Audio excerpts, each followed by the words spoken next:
Baba yetu yetu liye mbinguni, yetu yetu amina. Baba yetu yetu liye, jina lako litukuzwe. Baba yetu yetu liye mbinguni, yetu yetu amina. Baba yetu yetu liye, jina lako litukuzwe.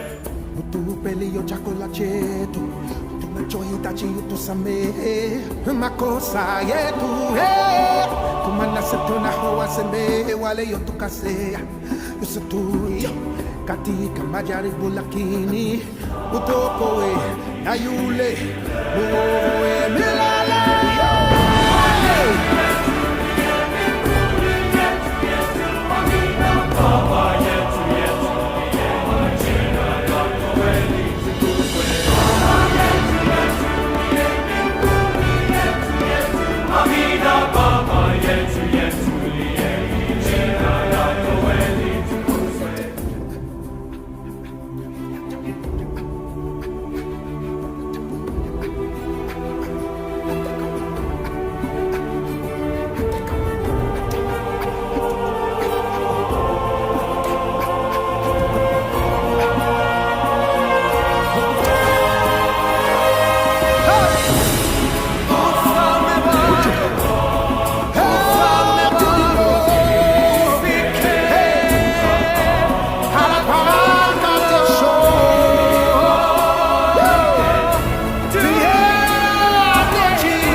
samehe makuta yetu hey kumana setona hoa semeho wale yotokase yusututi katika majaribu lakini tutokowe na yule uokoe milele.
Hello, my name is Bob Cushman.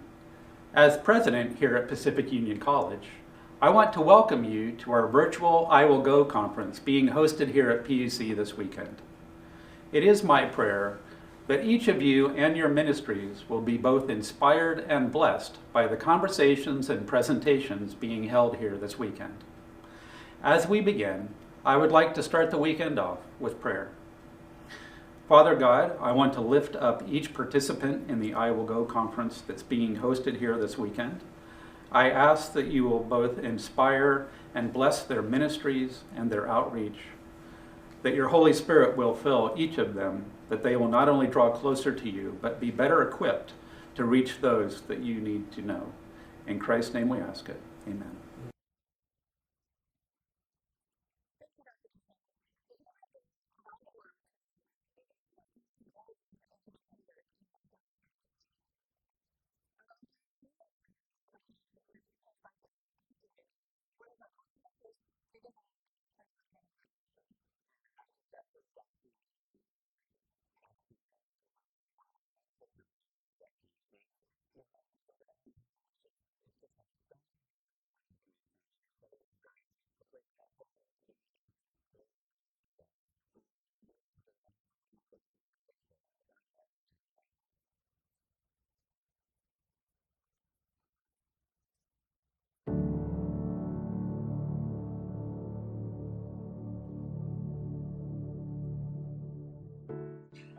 Our Adventist faith began as a mission movement.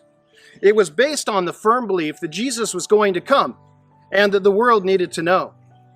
For about 2 decades, the Seventh-day Adventist believers, before they were the Seventh-day Adventist Church, gathered around a simple publication called the Advent Review, and for almost 2 decades, they had no other organizational structure to speak of. When they did finally organize their churches into conferences, it was for the simple and singular purpose of carrying forward the mission better. I believe that the Seventh-day Adventist Church still exists today for that same purpose. And the woman whose home we are at agreed. This is Ellen White's home from 1900 to 1915, where she landed after she returned as a missionary to Australia.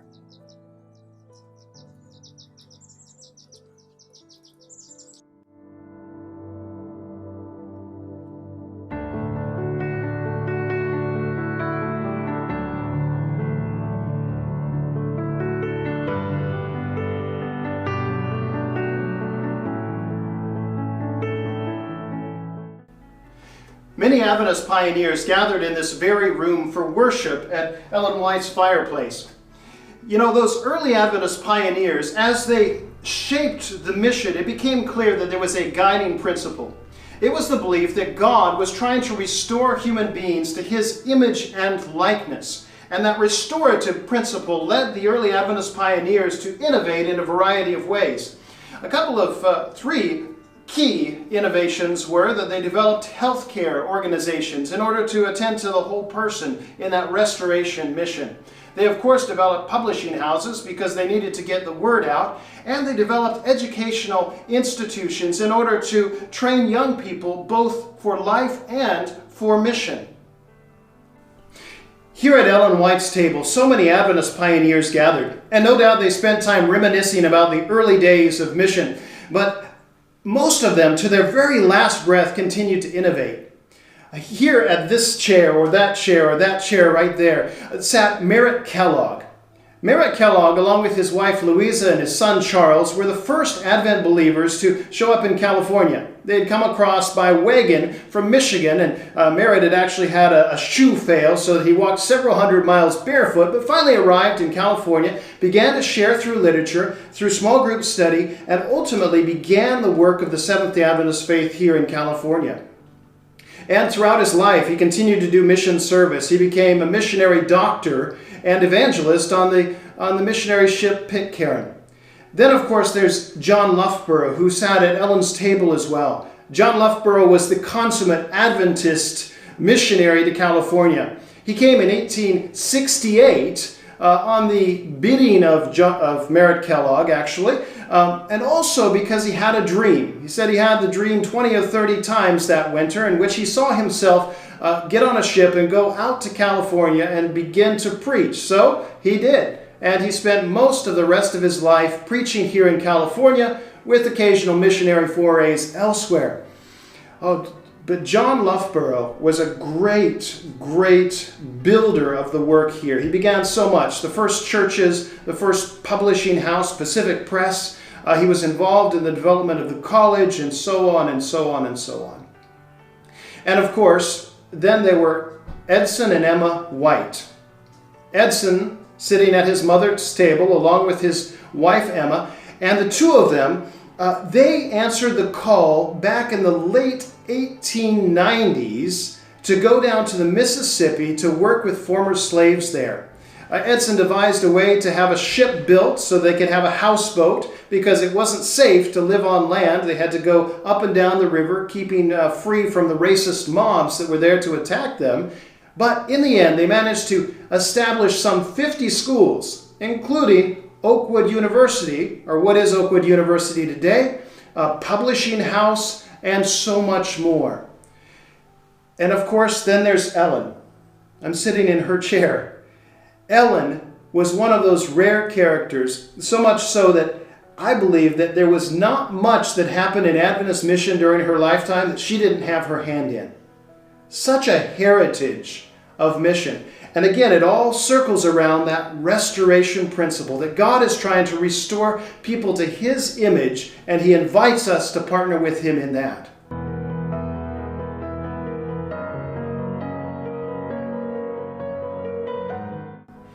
Here in her writing room at Elmshaven, Ellen White put to paper some of the words that have shaped mission for Adventists for generations now. Some of the most famous words, perhaps, that you've read. She said, Christ's method alone will give true success in reaching people. The Savior mingled with men as one desiring their good. He showed sympathy to them, won their confidence. Then he bade them, follow me. I wonder if we asked the same question that the early pioneers asked, and that was, how can we best reach our world for Jesus? I wonder what we would come up with. I know that in part, Jesus answered that question already when he said, and this gospel of the kingdom shall be preached in all the world as a witness to all the nations, and then the end will come. I pray that God will show us how we can take this restorative principle of Adventist mission and apply it in our day, in our neighborhoods, in our home. God bless you as you seek the same answer.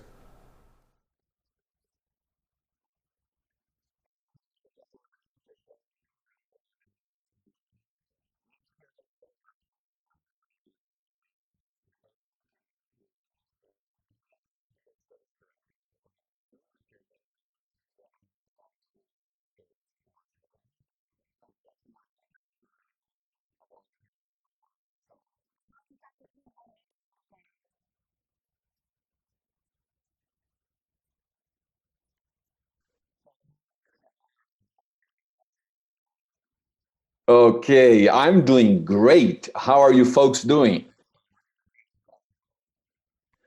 That's nice. What a lovely Sabbath day when we are listening and sharing experiences about mission.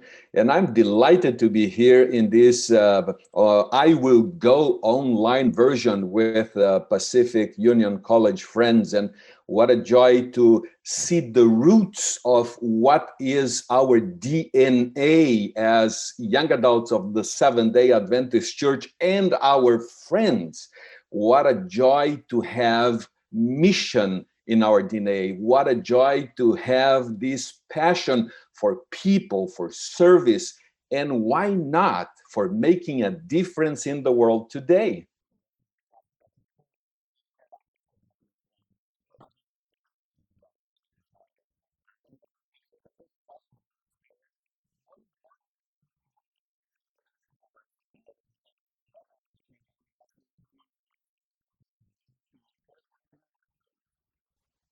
I can tell you that it has been a roller coaster because I was used to travel, everything organized, you go to a place, everything is on schedule, and suddenly everything just went upside down. And especially looking after volunteers that are all over the world, there is no time zone, there is no,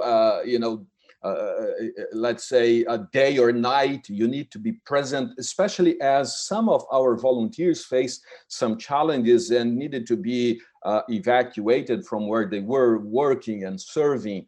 And some of them were kind of not so excited of leaving their assigned places because they were there just for 2 or 3 months. And it has been a journey and it has been a learning experience. But I can tell you something, it has been a blessing because I can see how much passion exists in the hearts of our young adults and how much difference they want to make in the world today.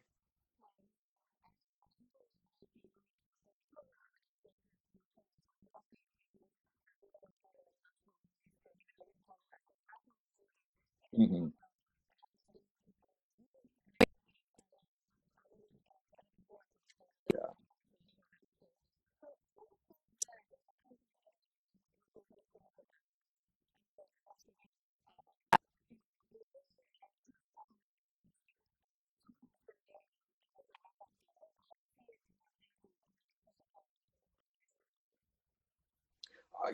I just love it, because honestly, I Will Go. It is something that is now taking over the world when we talk about the Seventh-day Adventist Church theme for the next 5 years. And when you look at the history of I Will Go code, let's say, it started with, the student missionaries and the Adventist Volunteer Service. So I feel great, and I really welcome the initiative, and I welcome the administration of PUC, and I welcome North America Division for embracing this.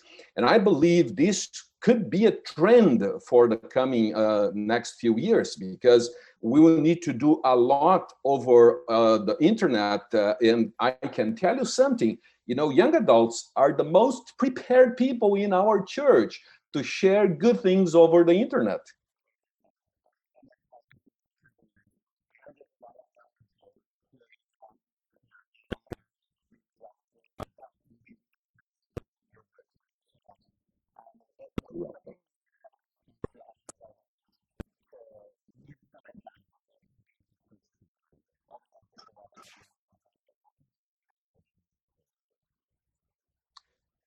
We can do a few things. And for example, one of the things I decided to do some time ago is I decided to use all my social media platforms for good. I know sometimes it's important for us to engage in some movements. It's important for us to take a stand in some issues that the world faces. But sometimes I also see a lot of nonsense going over, social media and over online websites, whatever. And I believe we can do a lot of good things to the world if we use our social media for good, if we share opportunities, if we share kindness, if we share our opinion, but in a nice way that brings people together, that unites them, that binds them in one common goal, keeping the values that we stand for, but not so much to divide, not so much to maybe distance one another, but bring them together. And I believe we can do a lot. And not only that, we can show to the world what's happening in our neighborhood, what's happening in our community, what's happening in our church, what's happening in our university. Because some things we are doing, for example, last Friday, I was with my local church in a food distribution. We don't publish it, but it is important for us all to share with the world these great things and this beautiful human action that we do in favor of the needy ones, those who are going through some challenges at this time. And I believe our young adults who are committed and connected can be the drive force of this new normal that we are about to start in the next few years, I believe. Yeah.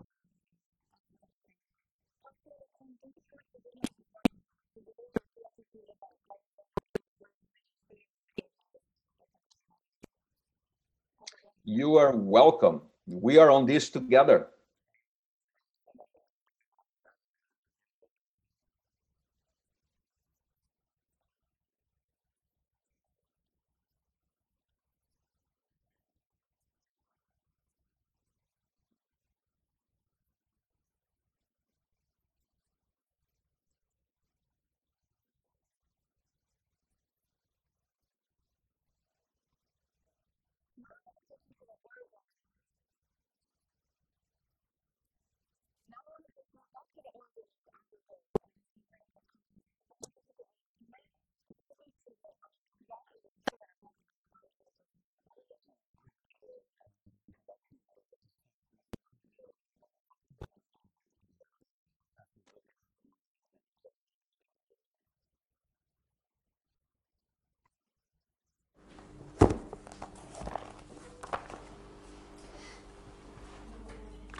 ¿Qué estás haciendo?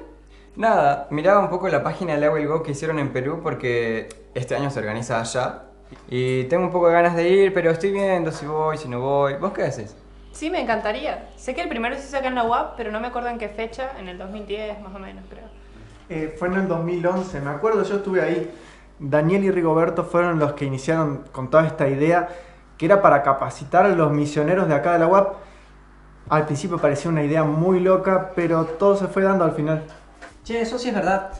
Y después los docentes y los administradores al ver este proyecto vieron que estaba bien organizado y decidieron apoyarlo. A ver, en el canal de YouTube de la UAP debe haber algo. Wow, ¿y todo esto lo organizaron los alumnos? Sí, fueron sumándose de todas las facultades y hasta se organizaron en comisiones. La verdad que muy bueno salió. Y para hacer todo eso, alta movida. Y sí, el movimiento I Will Go. Lo más lindo de esto es que se generó algo contagioso y muchos chicos se fueron a hacer misión en el extranjero.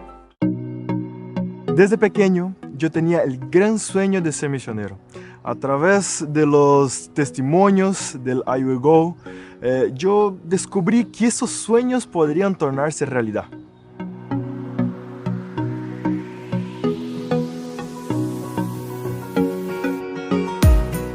Me tocó trabajar con los pastores que venían a predicar al I Will Go.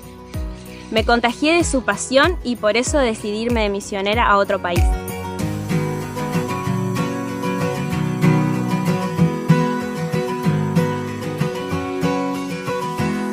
Yo siempre tuve ganas de ser misionero, pero me faltaba ese último empujón.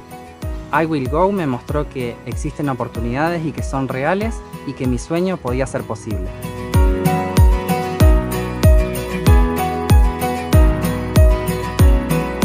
Escuché testimonios de diferentes misioneros que me impactaron muchísimo. y me di cuenta de que Dios también podía utilizarme a mí en cualquier lugar del mundo.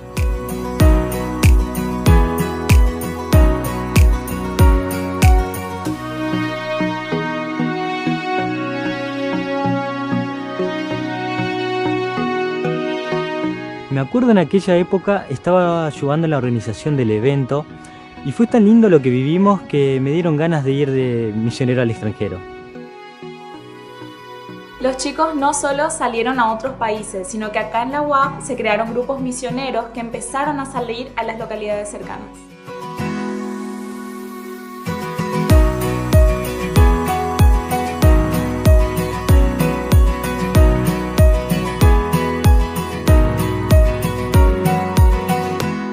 Listo, ya me decidí.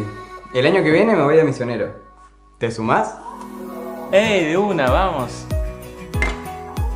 Dale.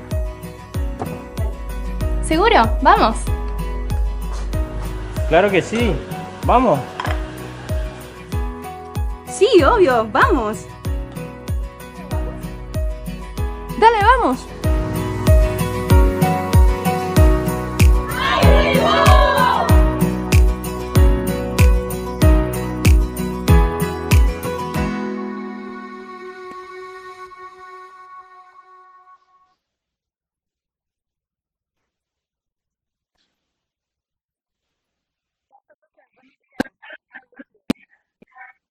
Hello, good morning for all of you. I'm very happy to be here with you. Happy Sabbath for you too.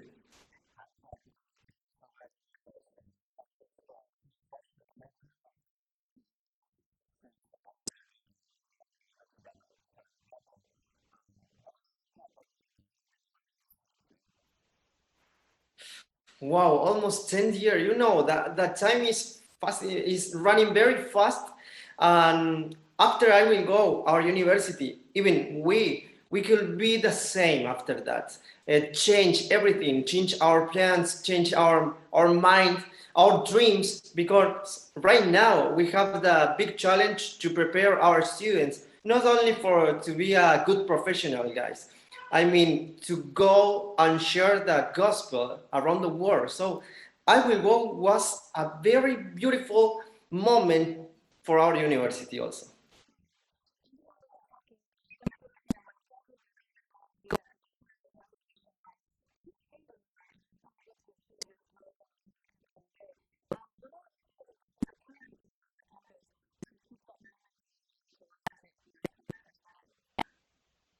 You know what? After this pandemic, we stop a lot of things, but even right now we have 21 volunteers who are serving around the world, but also in our university. We are doing a lot of things because the mission never can stop. So right now we have this beautiful moment to share with a lot of people in different networks, in different in different things. The message of God. So we are very, very happy because even with this pandemic, we are still preaching the message.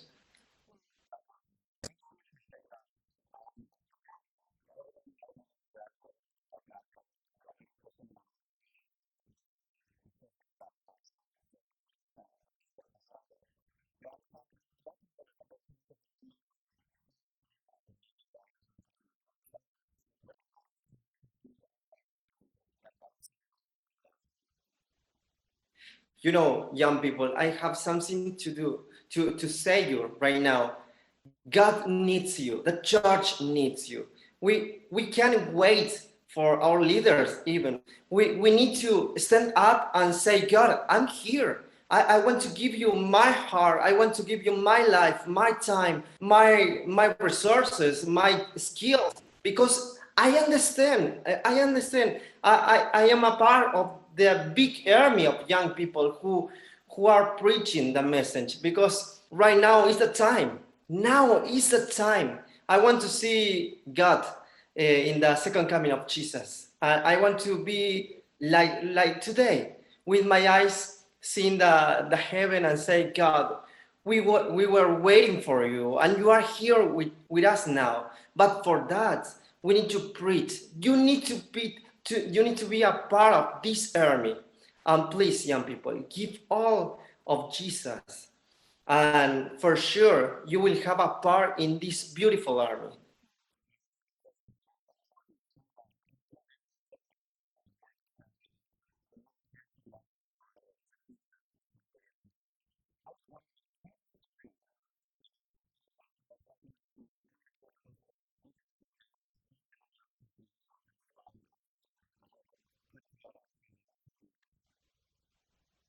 You know, we have the possibility to receive a lot of people around the world because our university is very international, and that is a good time to share these kind of things.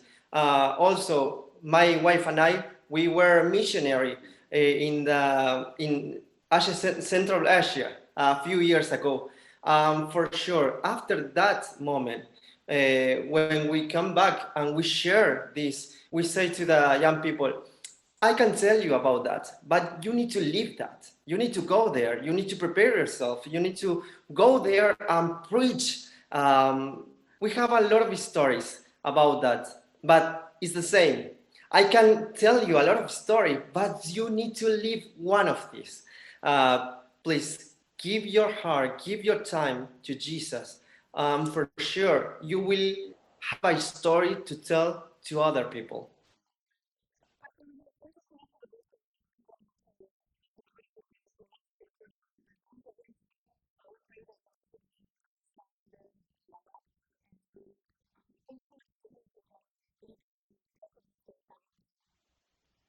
Thank you so much for the invitation. God bless you.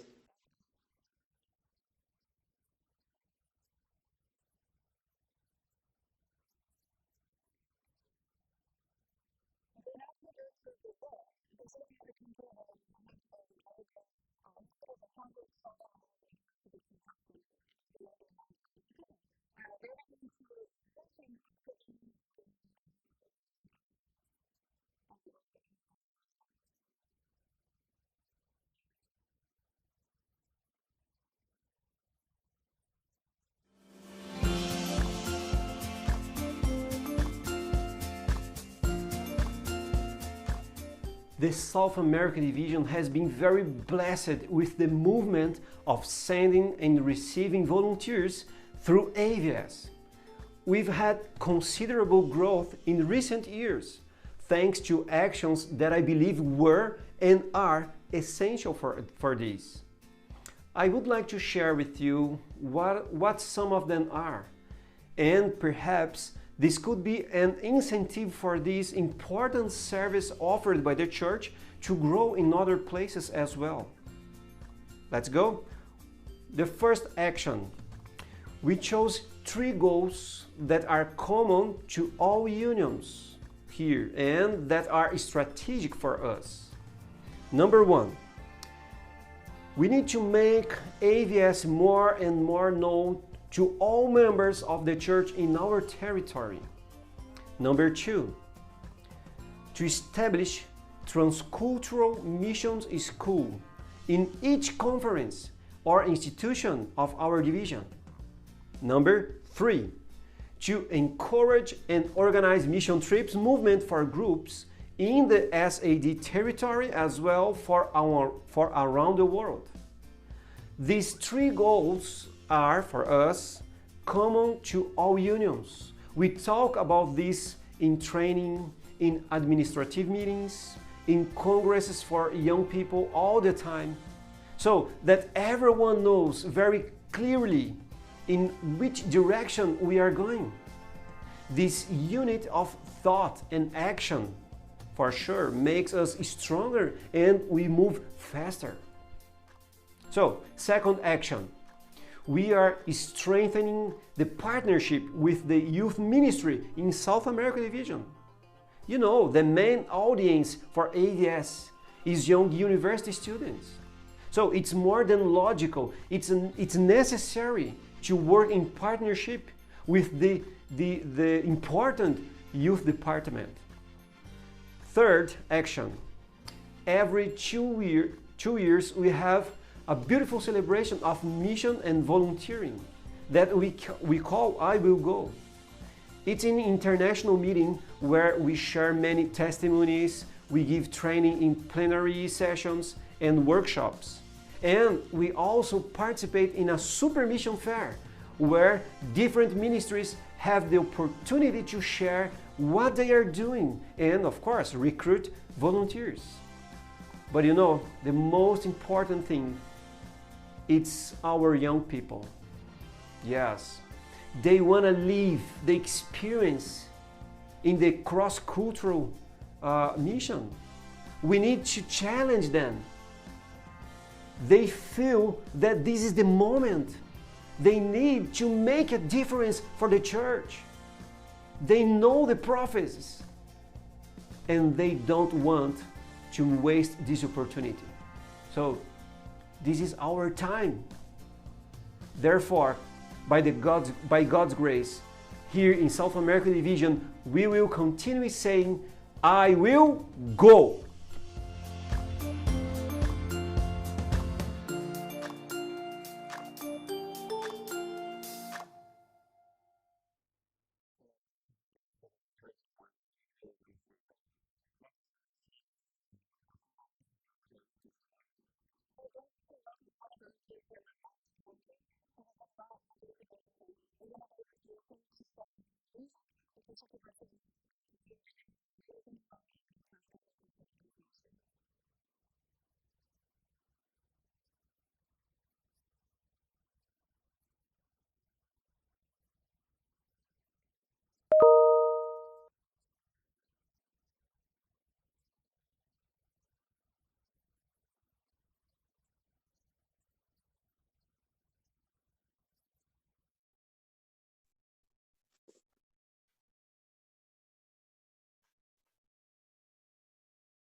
Tell me which way to go from here, 'cause I'm done running from all my fear.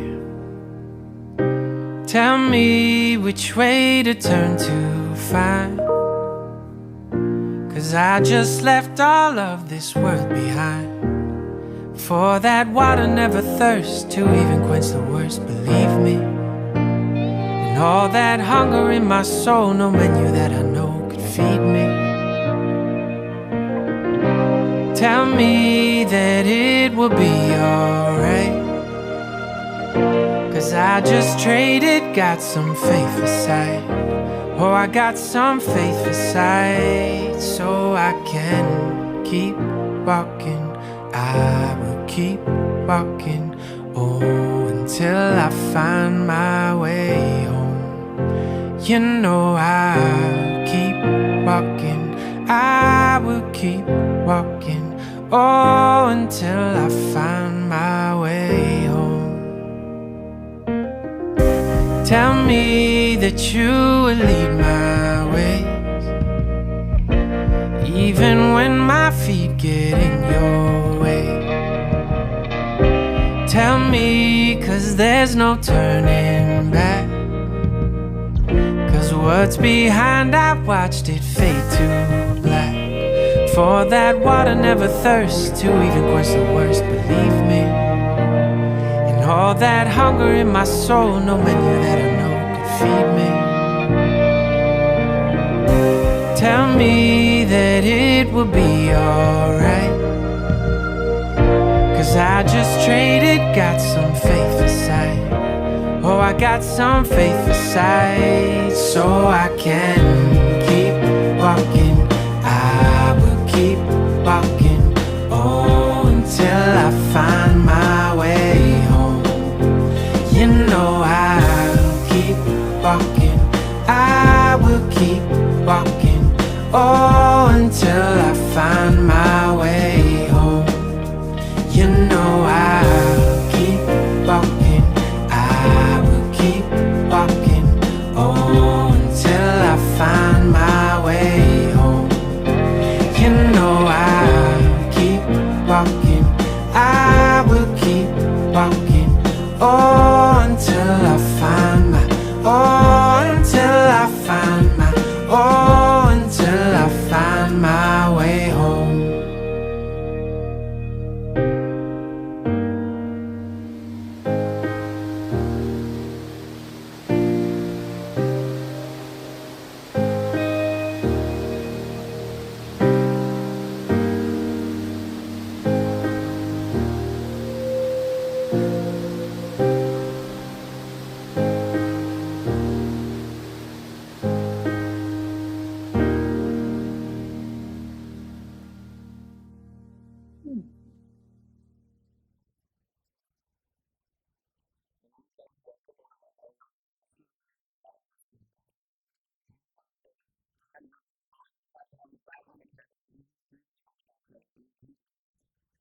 Good. Thanks for having me, guys. It's always nice to be back. It's home.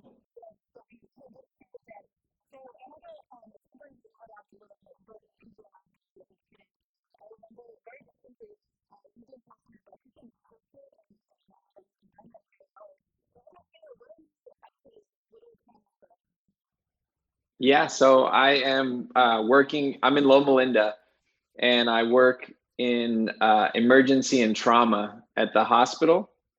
And then in 2019, 2020, beginning of the year, I released Love Is All. I released the album, and I did a lot of touring last year. And then this year, obviously, everything kind of got shut down. But it's still been some interesting opportunities. So I've been sharing the story a lot through media and publications and writing more music.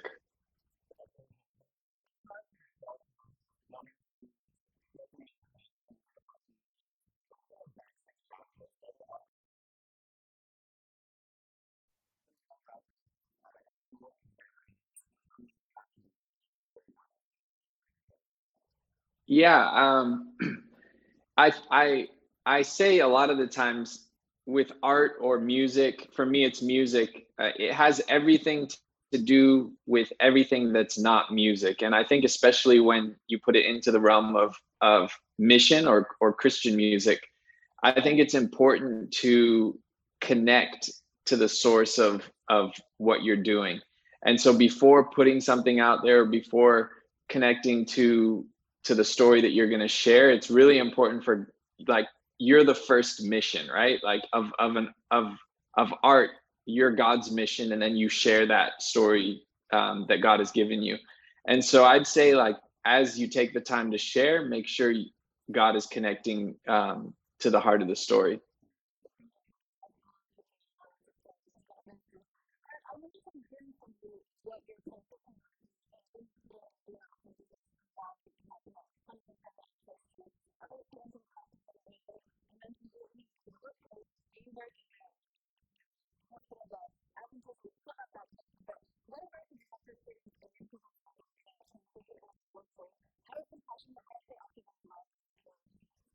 Yeah, well, I actually went to PUC twice. So I have two pieces of advice, right? So I studied business first, and I went out kind of the traditional way.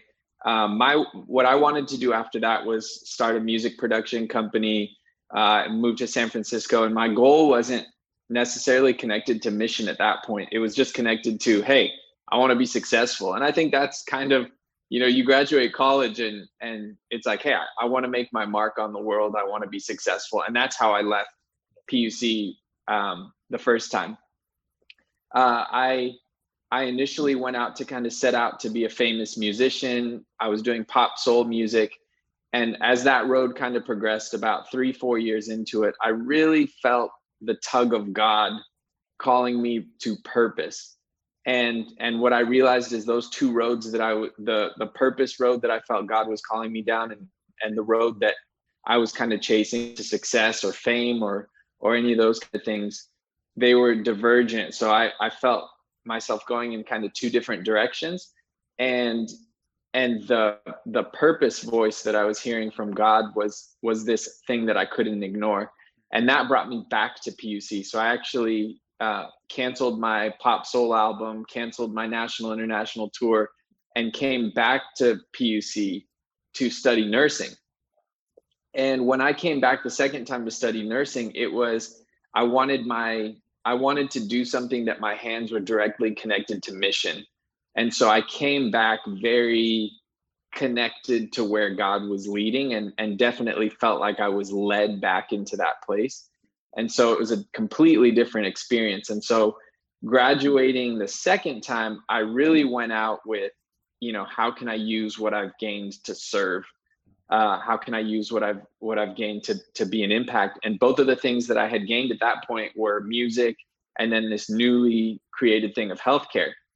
So I knew going out the second time, I really knew who I was. I knew my story, and I knew more of what my mission was. And that honestly, that makes all the difference. And I think knowing your story dictates your mission. And I think a lot of times it can be frustrating. I remember first time around in college, sitting around and hearing people's stories and being like, what would I even say if I was up front, sitting in the back of the church at Vespers? And second time around, I started sharing this story, but it wasn't this unnatural story that I was trying to make up. It was just kind of like, hey, this is what happened. I was doing this. God called me. God like put it on my heart to follow where he was going. And I followed it. And this is kind of the story of what happened in the process of following that. And that kind of created mission. And I think the burden of mission was on God, not on me. So it wasn't me going out and saying, I'm going to do mission. It was me following God and God saying, this is your mission.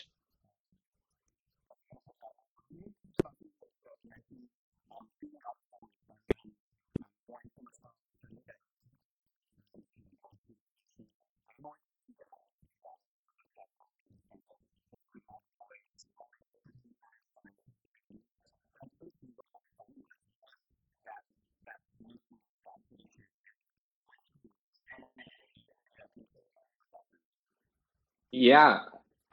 First, I would say you have to get comfortable in uncomfortable situations and in the silence to hear God's still small voice that's speaking. And I think for me, it was a few different things. At first, it wasn't just this like still small voice of God. It was more the voice of like, hey, you know, where am I going with this thing? Because honestly, like my mentality the first time around going out into pop soul music was, you know, my goal is to make it. My goal is to become a somebody. And if faith gets in my way, we're going to have to figure out how that works. And I was, you know, born and raised PUC, Adventist, parents, all sorts of stuff, and great home. But I had that mentality going out into it. And so initially it was a kind of like a sandpaper thing, or a friction was what I would say. And I didn't really recognize it at all. I was more like, what is this thing? Like, leave me alone. This is kind of getting in my way. So it was later on through that I really started developing a personal relationship with God and recognizing the still small voice. And so as I started praying through the process, I came to the point where I was trying to figure out what to do next. And that was the first time where I really felt that still small voice of God just saying like, give it up to me. I have something else for you.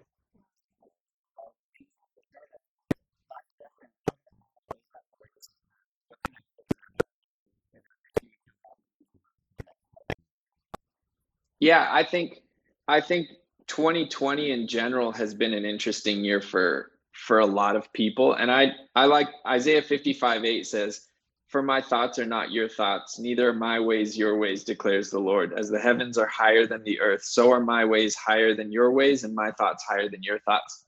And I think if any year has taught me that, it's this year. I released the album after 7 years of kind of working in the ER of writing the first song. I released it January 24th. And then we had about 5 months of tour around the country, around the world scheduled. And in 1 week in March, everything got canceled. And initially you're obviously disappointed. You're like, you waited all this time, it came back together, and it's canceled again. And I had to realize that it's God's gospel, right? Like it's his story, not ours. And he can do it however he wants to do it. And his thoughts and the way he does it oftentimes are a lot bigger, a lot crazier, a lot more twists and turns than we would expect. But it's for a purpose that we wouldn't have been able to create. And so many things that I've been doing a lot of interviews in the press. And a lot of the story is kind of current to what's going on right now, being a healthcare provider, singing music that gives hope in this kind of time. And what I've recognized is everything together has kind of given me the platform to be ready, but it's nothing like what I thought it would look like.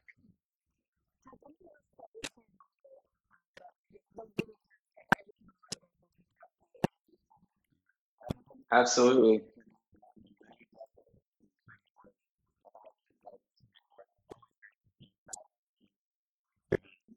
Yeah, appreciate you guys. All right, you as well.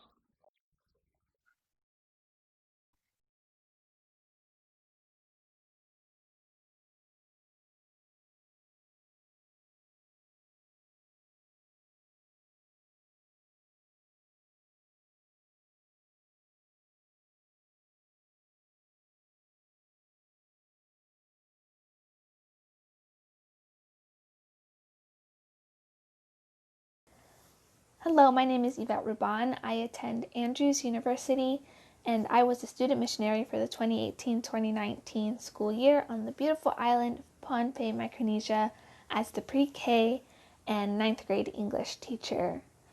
I loved my time as a student missionary because I got to encounter God in a way that I never had before, and I got to work with people that mean so much to me now.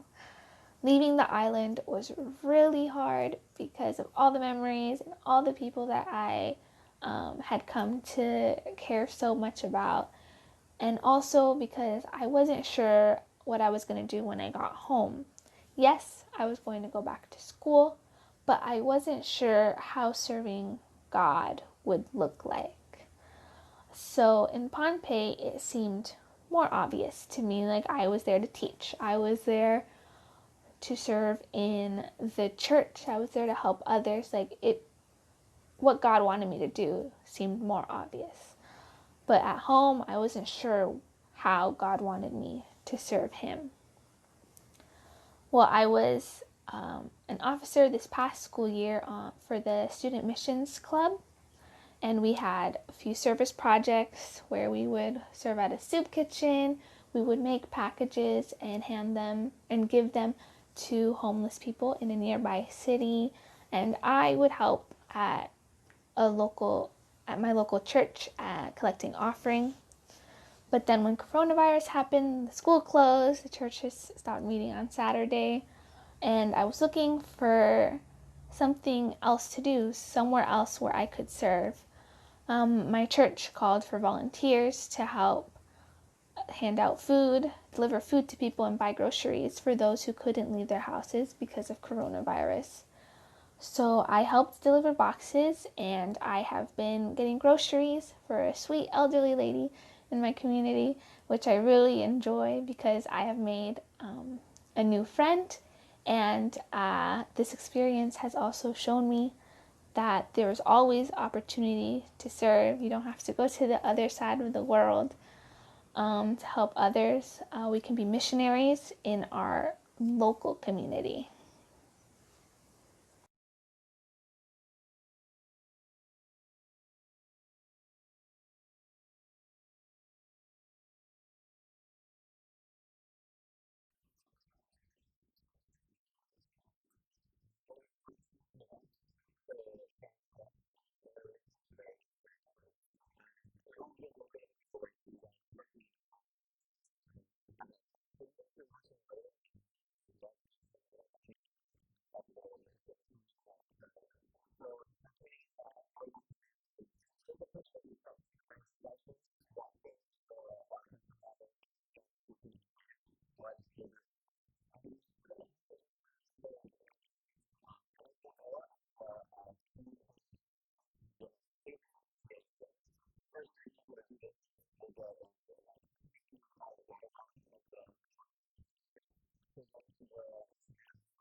Hi, my name is Kent Rufo, and I'm the chaplain here at Pacific Union College.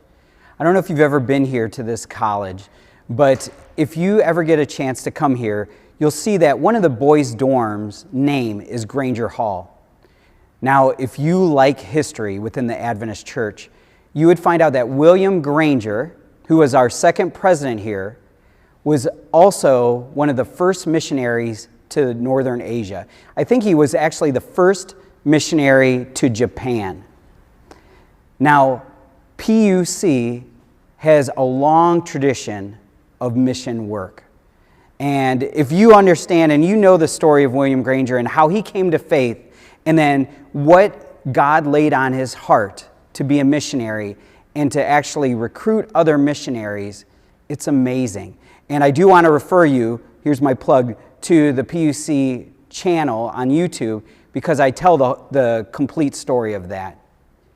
But as you know, his times are different than our times. I spent 2 years in the mission field, and even that, 22 years ago, is different than what we're dealing with now. I want to encourage you to be as creative as possible and get involved in mission work right where you are right now, whether it's online or your local community. Do what you can to bring the message of Jesus Christ to the people that so desperately need it. That is my challenge to you, is where you are right at this time, just like William Granger did all throughout his life until his death, just like what so many missionaries have done overseas and here in their local communities. I'm encouraging you to do the same. Thank you and have a good day.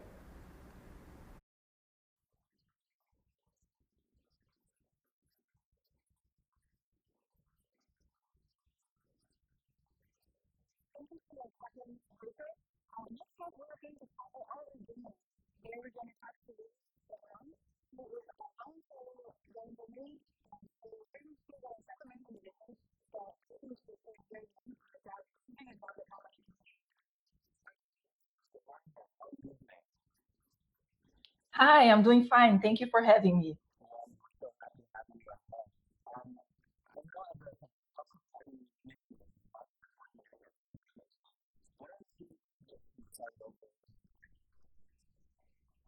Well, actually, I think it's worth it explaining a little bit because people get confused with what is a self-supporting missionary.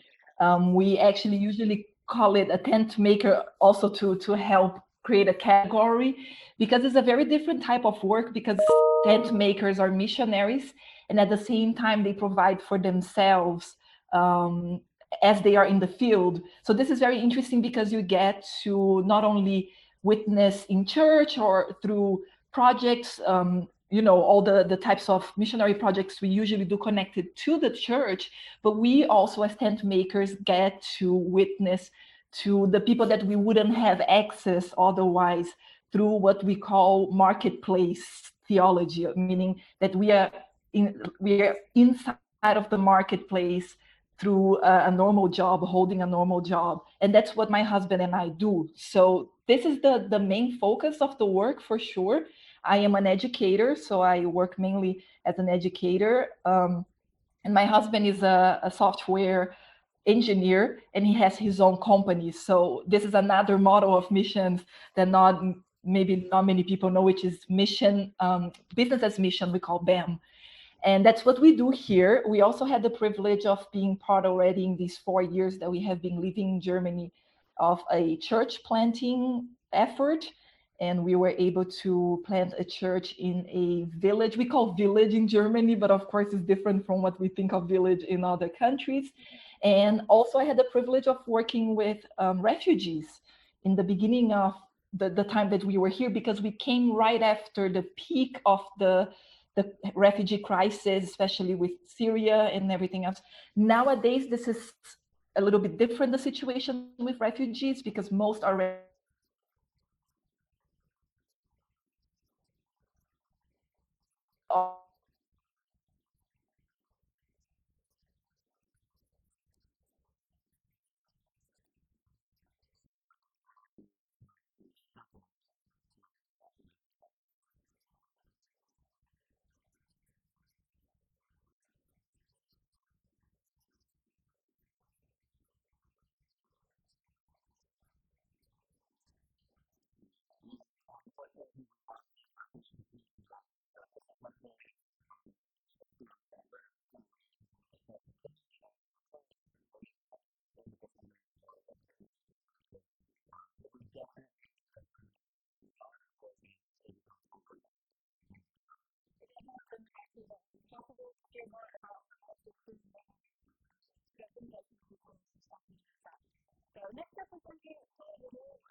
Who is the most courageous person that you know?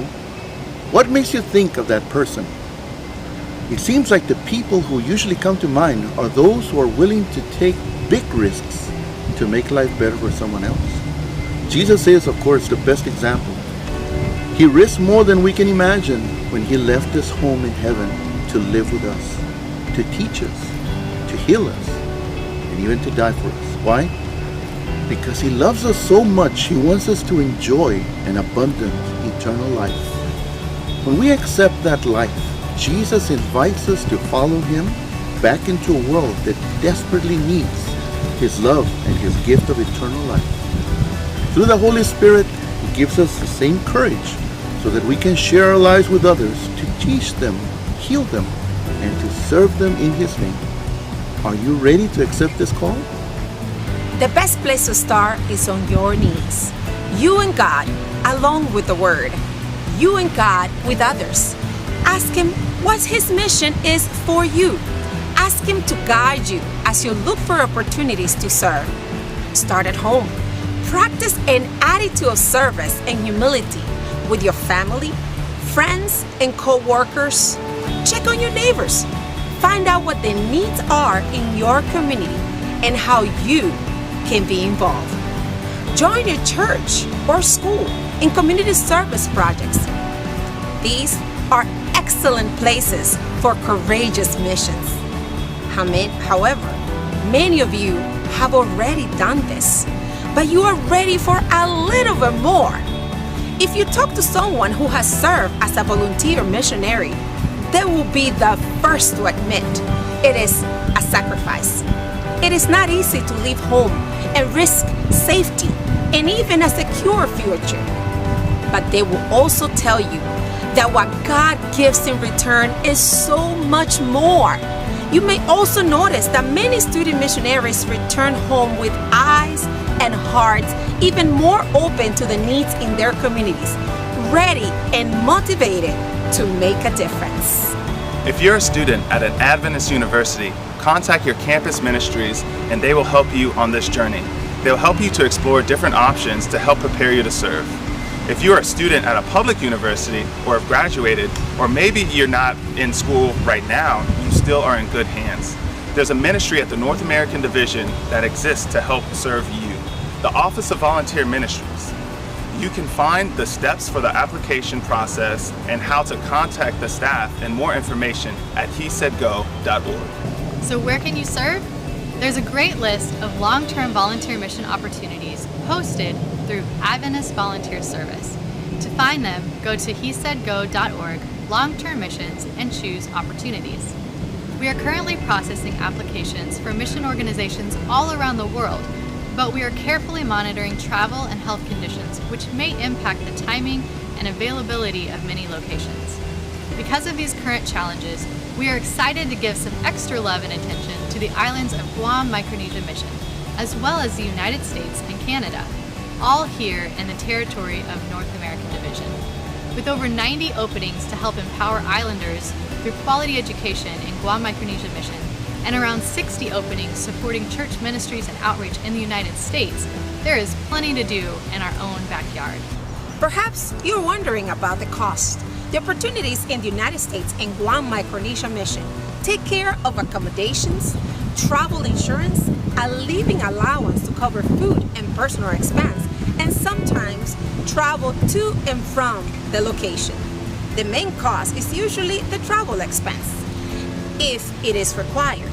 We encourage fundraising to cover this expense, and if you're not able to pay for it on your own, also the Sammy Gurulan Memorial Mission Fund can provide up to $1,500 reimbursement for travel expense for approved volunteers of Latino or Native American heritage. You can find out more on our website, hesaidgo.org. Most of these mission opportunities last for about a school year, so that's 9 to 12 months. Some of you might ask, why would I spend so much time in the mission field serving? Perhaps the best reason is that God works best through relationships. This is why Jesus spent 33 years on this earth instead of a few days or even a few weeks.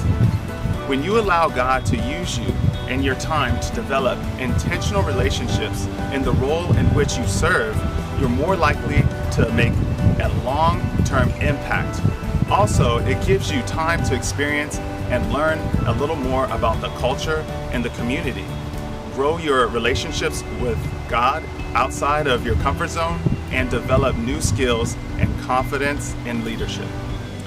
We pray that as you experience the love of Jesus and his transforming power over your life, that you will become more courageous than you ever thought you could be.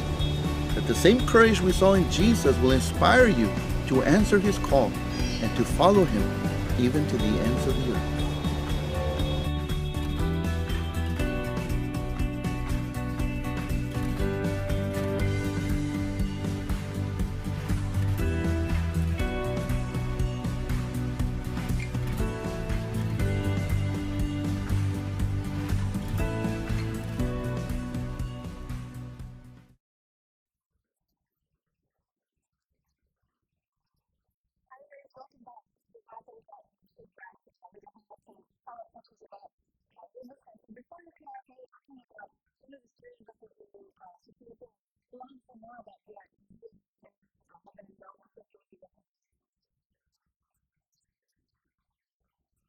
When we arrived here in 2016 and 17, the majority of the refugees were still to be allocated in the normal life, in the normal community. So people were still living in camps, but don't get mistaken with the camps that we saw on TV. The camps were pretty much just small buildings where each person had their own apartment.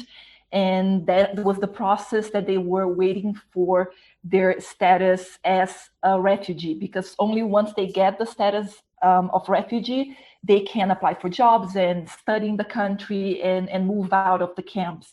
So in this process, they need a lot of help to go to offices, governmental agencies, and things like this, or to the doctor. And funnily enough, I was recently moved here, and I was also learning German. But the funny thing is that they were super happy to learn German from a person that was just a bit further on the learning process than they were, because they felt like, oh, look at that, I can also learn that complicated language. And nice. Yeah, exactly. I think they had exactly that in mind. And the interesting thing is that they would all the time ask me, why are you doing that? You are from Brazil, you are not from here. And you are here helping us for free. What is that? And then I would always have a chance to say that I did that because I received so much from God that I wanted to give some of that to others as well, of these blessings. And it was very interesting to see how they would understand Christianity different from the misconceptions that they carried about what a Christian is, and to see that Christians could be modest, for example, which is not a thing. They always think that we are like just all crazy and partying and drinking.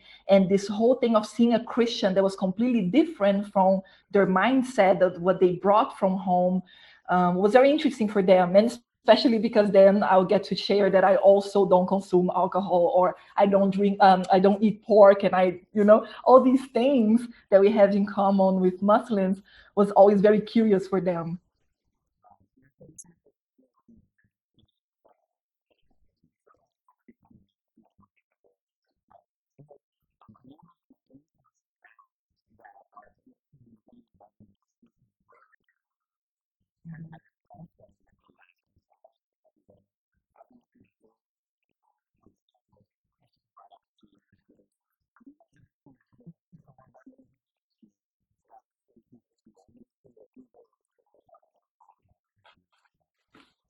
Actually, for the ministry here that my husband and I carry on, it's not exactly the need that we have, but I have talked exactly with the organizers, because I also have the privilege of being the director of a mission institute in Brazil, All throughout my ministry as a missionary, the past 7 years, I have been mentoring and helping other missionaries and training missionaries as well. And right now, for example, is a time that people cannot go to the mission field, but they can prepare for the mission field. So many institutions are now offering courses online to prepare missionaries, and that's what we are doing as well in the Mission Institute in Brazil for the central region of Brazil, the West Central, better saying. And we would actually benefit from having some volunteer missionaries that could teach English, because that is a very difficult aspect of mission work for people that don't come from English-speaking countries. They actually don't have that an easy access to the mission field because they lack the knowledge of English. And this would be something that a person can do for sure. And many other for sure options are out there, and we will hear from those later on during the event. But this would be one that people could help. And if people are interested, they just have to talk to PUC Missions, and then they will actually forward people to us if they are willing to help with the preparation for missionaries as well. So this would be something that I could recommend.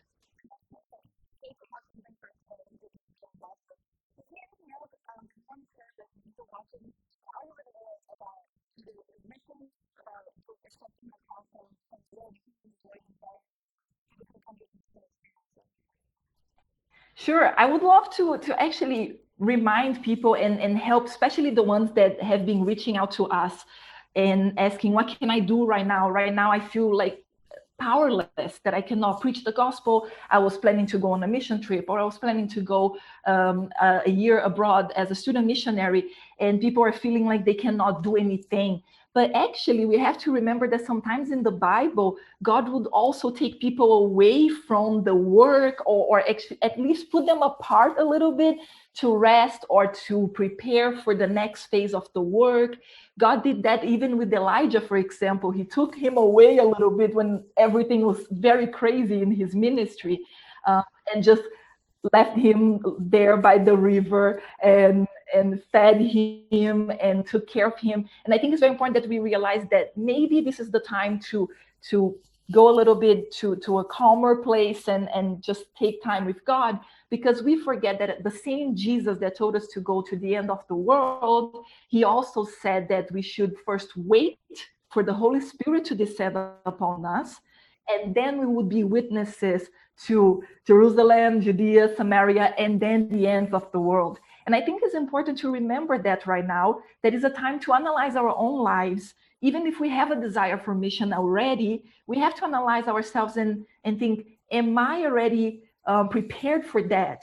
Have I received the Holy Spirit in my life? Maybe this is our chance to be connected to him and receive from him the power to do the work. So as soon as the coronavirus is a chapter that is finished in our lives, we can go ahead and go into these different levels of mission service. But at the same time, I think we are all called to start from home. And now we are stuck at home with our families and our loved ones, and maybe just a little bit more time that we have in our hands because we don't have to commute, for example. I think it's important also to think, what can I do to the people that are around me? How can I bless them? How can I finally reach out to the people that I haven't so far? And maybe this is the time for us to prepare to receive the Holy Spirit and to actually reach out to the people that are around us also. And then, of course, if there are other opportunities, as I just mentioned, to work abroad through the internet, fantastic. But if not, don't think that this is the end of it, that you cannot do anything for God while you are staying at home during this pandemic.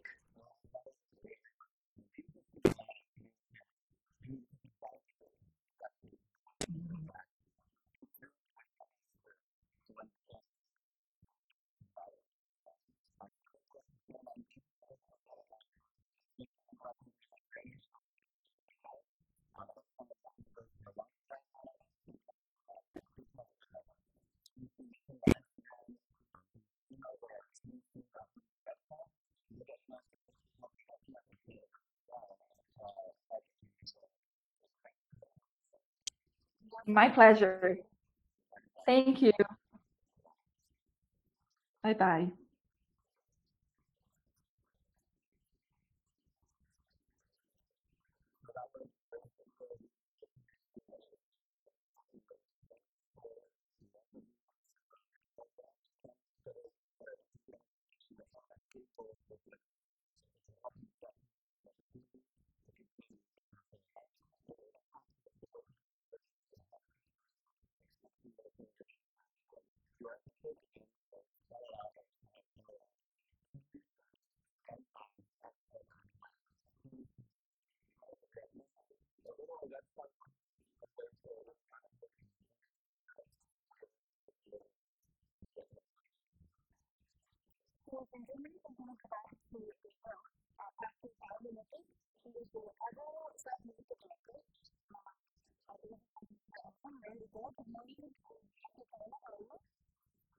Yes, good morning and good afternoon from Brasilia. I'm doing fine. Thank you very much for the opportunity.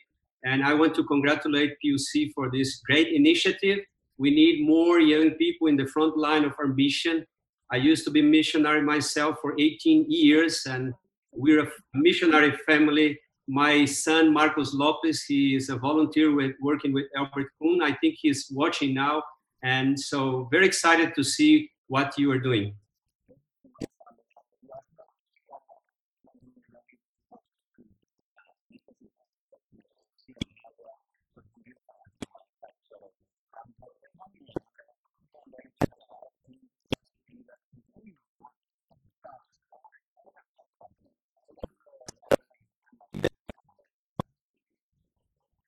Yes, ADRA has been very active from the very beginning of this pandemic. We have over 200 projects in the 8 countries that we work in South America. And then we had those, and then with the pandemic, it added to our work. And right now we have over 60, or to be more precise, we have 66 projects that are directly connected to the COVID-19 pandemic. And from Ecuador through Chile, Brazil, Argentina, Uruguay, we are everywhere serving, the needs of these of those communities. We had to adapt some of our projects to the new reality, but we added also other activities. We in the beginning of the pandemic, for example, we had to do a lot of awareness about helping people to know about the virus, how it transmits, and also to get protected. And then we also started delivering masks and all of those protection equipment so that to help the spread of the virus. But that was not enough. What is happening here in our region is that in some of our countries, there is a lot of informality in the market. So people, because of the lockdowns, people they had to stay home. They were restricted to go out. And so what happened is that people, they don't have income to support their families, to put food on their tables. We had to start a major program to help these people to get cash or either food so that their family won't starve. But that was also not enough because, as you know, this is a health issue, a sanitary issue. We had to do a lot, we are doing a lot of water and sanitation, having, for example, places where people can wash their hands, and also when the pandemic started here, we were dealing with another major crisis, which is the Venezuelan crisis, and we're going to talk about that later on. And so a lot of refugees and migrants are in our region now, and they are in extreme vulnerability to the pandemic. So we had to reach out to them. And all sorts of projects that we're doing. For you to have an idea, only for the COVID-19, we are reaching out to over 500,000 people across the 8 countries of ADRA in South America. We, thanks to the generosity of our donors, we were able to raise over $3 million already, and there is at least $5 million in the pipeline for the next weeks and months. So we're in the front line of this pandemic and following the example of Jesus, serving people, being connected to them where they are. Despite the restrictions, we got a special permit from our governments to do our humanitarian work.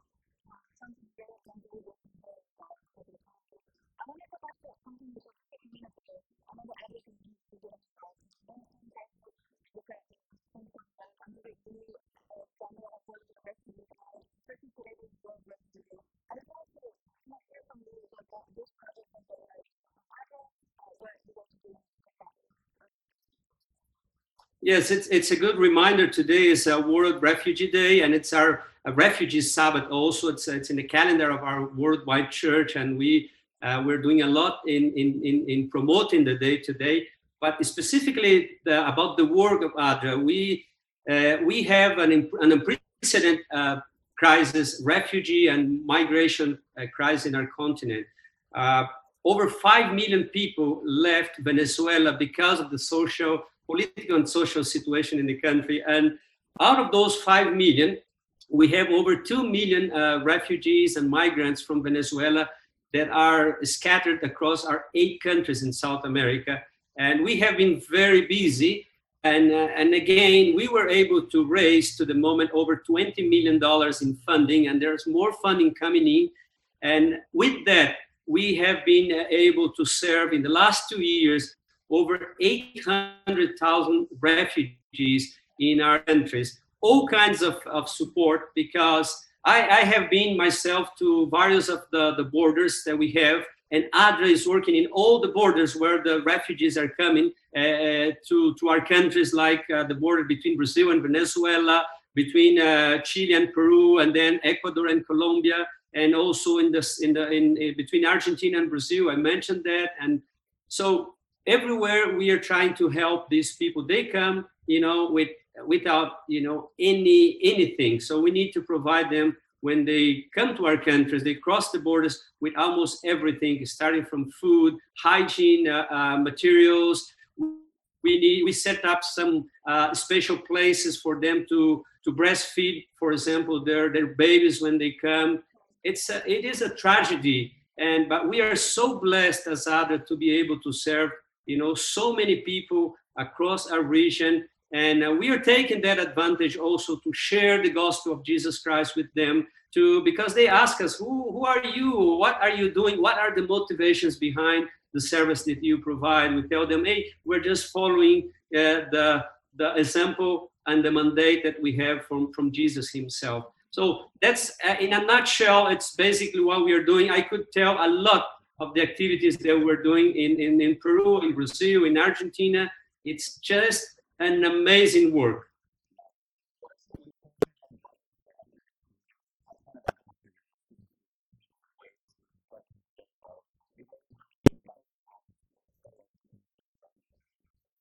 Well, as you know, now we have all of these restrictions for traveling, but I think they can do a lot from distance. What I would recommend is for those students, those volunteers that are interested to engage with our work in South America, get in contact with us through our social media, through our websites.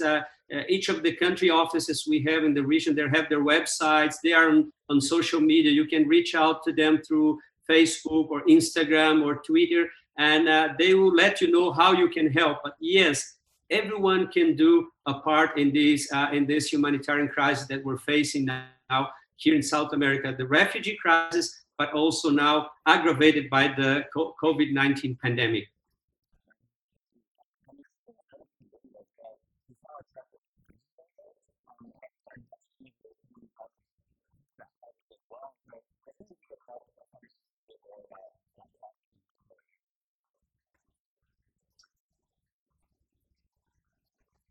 Oh yes, these tracks. We have 5 of these tracks, or 4 at the moment in the region, and we're building 2 new ones. The one that you will see there is the one from Brazil. It's a 40 square meter track.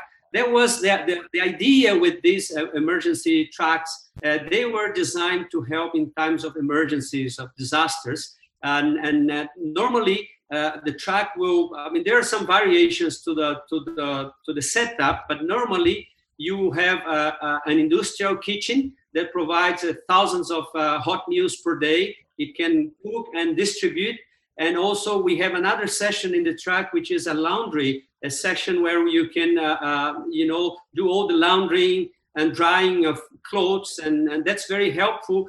And it also has to do with the dignity of people. Instead of giving them used clothing when they lose their clothing during disasters, we provide them with these services. And interesting also that we have a third part of this, a third area of this track where we provide also psychosocial support, for those who are traumatized for a disaster. And those spaces can be used also to help the coordination of the emergency. But then, we found out that the track can be used in other types of interventions. And the COVID-19 pandemic is showing us how useful these tracks are. For example, in Brazil, the track has been supporting some initiatives with the homeless, those people who live on the streets. We have been traveling to different parts of the country to provide them with that service.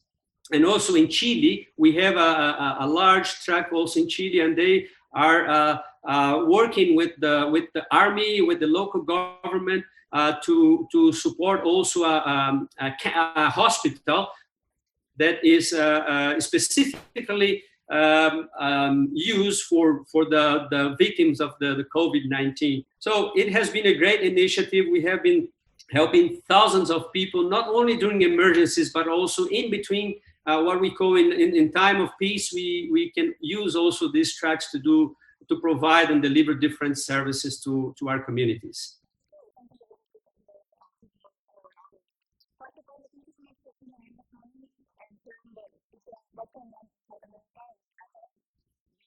Yeah, thank you very much for having me and for the opportunity to participate in this great program. And again, congratulations to PUC for the initiative. Happy Sabbath.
Hey guys, welcome to the Amazon. My name's Brad Mills. I'm the director of the Northwest Brazil Institute of Missions, located right here in the center of the Amazon, the city of Manaus, Amazon state of Brazil.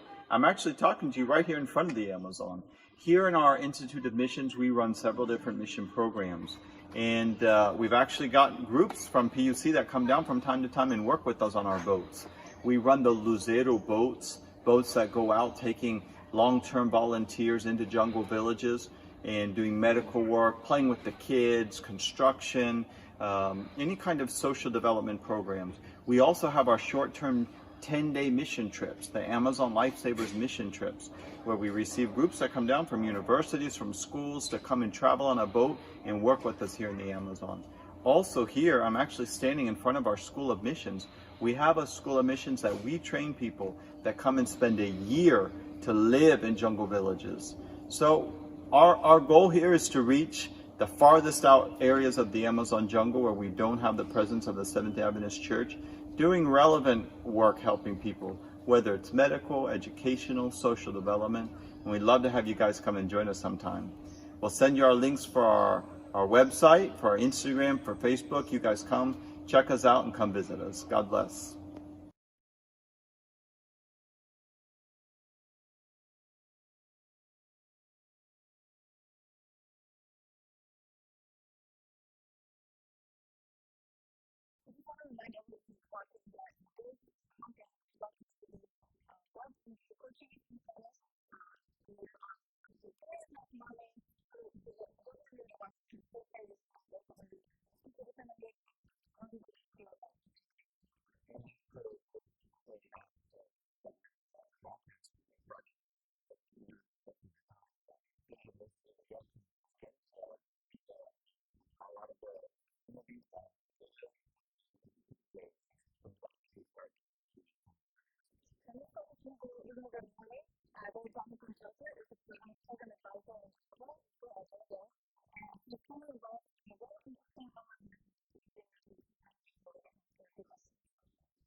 Hi, my name is Jonathan Taufer, and I'm a program advisor for the Adventist Development and Relief Agency in Norway. Working to improve education outcomes is one of the most important investments a country can make, and developing countries have in the last 2 decades made significant progress in improving access to education for as many children as possible. The challenge facing some of the poorest countries today is that their education systems are providing low-quality education. Students are coming to school but are not learning like they should. ADRA's purpose is to serve humanity so all may live as God intended. ADRA Norway works through public and private partnerships to bring quality education to several countries in Africa and Asia. We have a long track record of providing support to public education systems in some of the most difficult contexts in the world. Countries in post-conflict or protracted crises.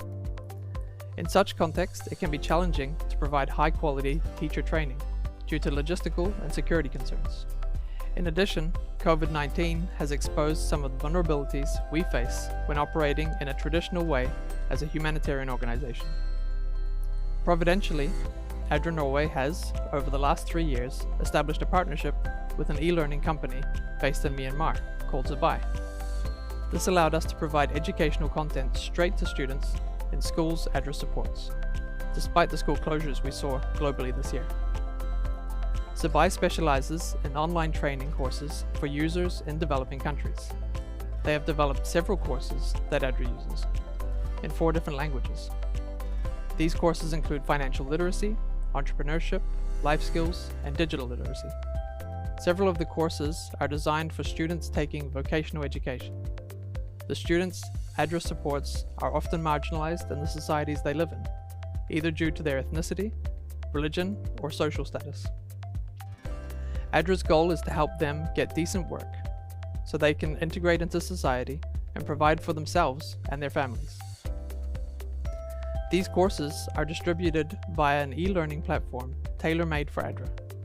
This allows teachers to follow up and give feedback to their students as the students progress through the courses they're enrolled in. The entire platform, with the courses preloaded, can be stored on a small local server, allowing students and teachers access to the material without the need for internet access. Data from the local server is then sent to the cloud through a built-in SIM card, which requires bare minimum bandwidth. In August, ADRA will be launching a brand new course entitled 21st Century Skills. This course will be a part of the capacity building support we provide to teachers in our projects, and will provide them with the latest methods for practically improving collaboration, communication, creative and critical thinking in the classroom. This course is free to use under an open license agreement and can be shared with anybody who is interested in using it. For more information or to find out how you can support this work, please contact ADRA Norway at the following address.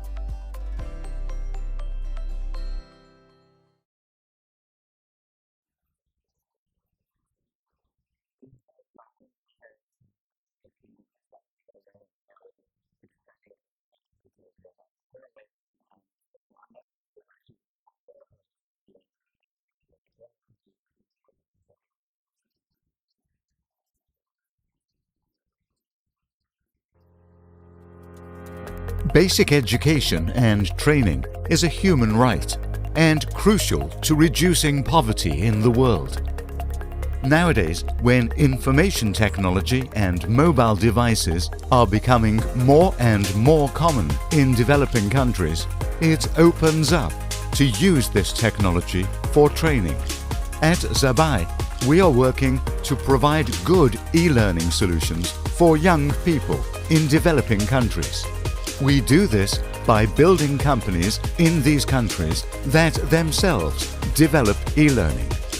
Good digital education is our contribution to reaching one of the UN's Sustainable Development Goals to ensure inclusive and equitable quality education and promote lifelong learning opportunities for all. Use of information technology and mobile devices may, in our opinion, revolutionize access to education in developing countries. Do you want to take part in this revolution? Then you should contact us.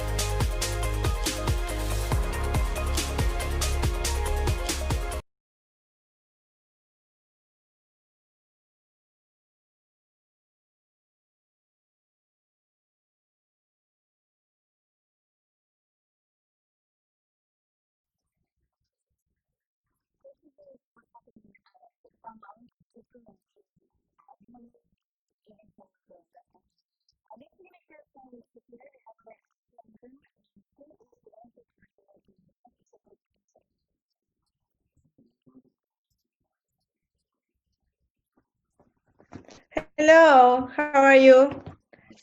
Sorry, I cannot hear so well. Can you hear me? Can you hear me? Oh, perfect. Now I can hear you. Sorry. How are you? Yes, it was good. We were in the mountain doing our worship. Was perfect.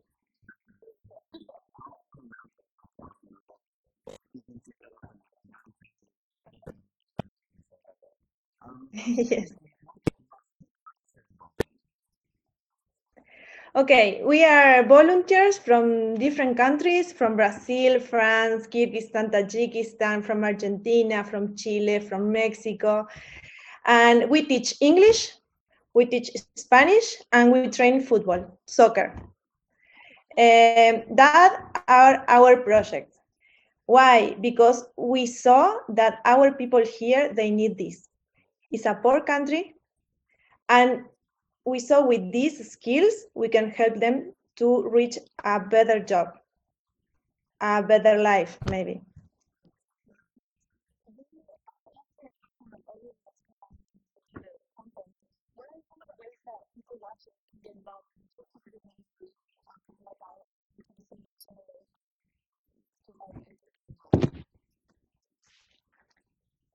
The first things I think everyone has to pray and to decide to volunteer. It's the first things. And then God will help you to know where. But specifically here in Central Asia, you can contact me, Cecilia Nani. I can send later my email. You will see our video, also is my email there. And you can write, you can ask what you can do, and we will explain you, because we want to use every skills that you have to help people. That is our goal, and I think also is your goal, to help people and to show what you believe.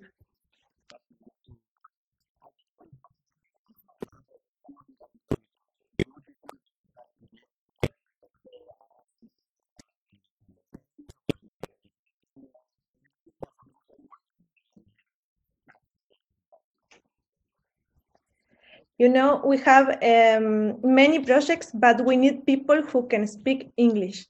You can see, oh, everyone can speak English, but no, we have many volunteers from South America, and it's really difficult to find someone who can speak English very well. Then we need volunteers who can speak English and teach it. That is the most important. And also people who doesn't have problem to help. Here we come and we need people ready to help everyone. If, for example, our neighbor, sorry? Yes, if our neighbor needs help, we have to be ready to help. For example, last week, some of our volunteers were walking in the street and they heard someone who can speak English a little bit, and then they invite them to go to their home, but they didn't know that these people need to eat something. That is crazy because many of us, we have food in our houses. Something like that.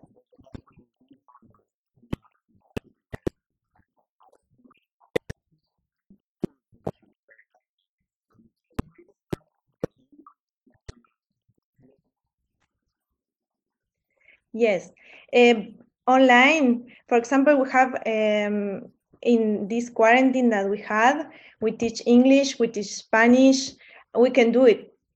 We have clubs online now because we cannot go in the houses.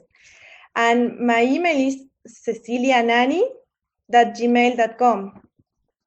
It's easy. If not, you will see the video. It's big, my email just to write. And we have also Instagram, Central Asia Volunteers, and you can find us in Instagram.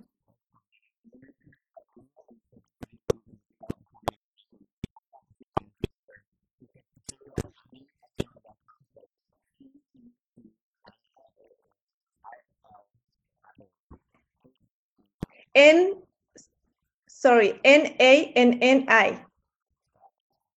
Is Cecilia Nani, yes. Just, yes.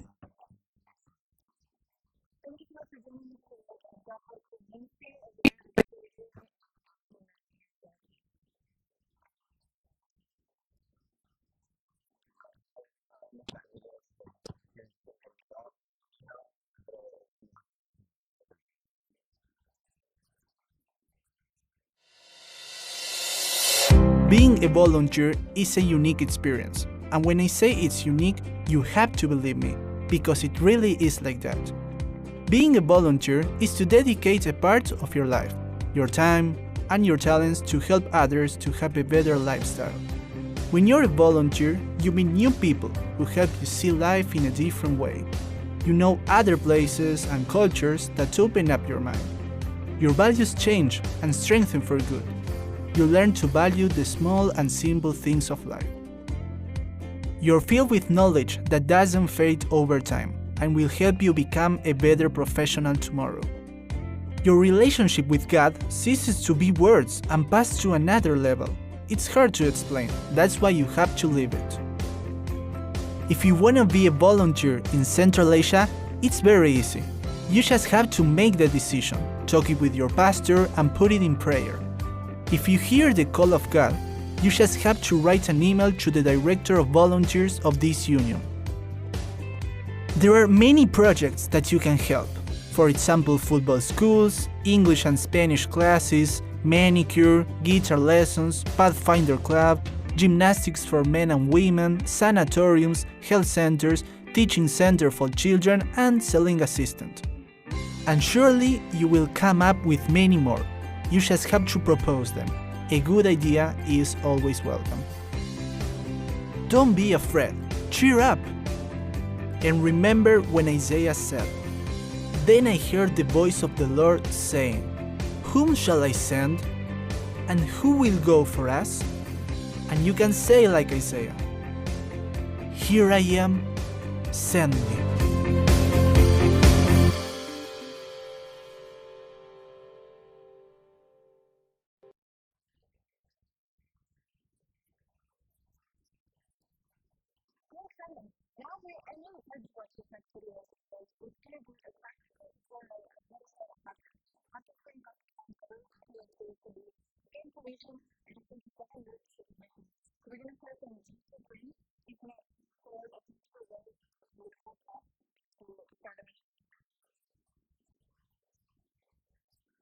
Hey there, good morning. How are you?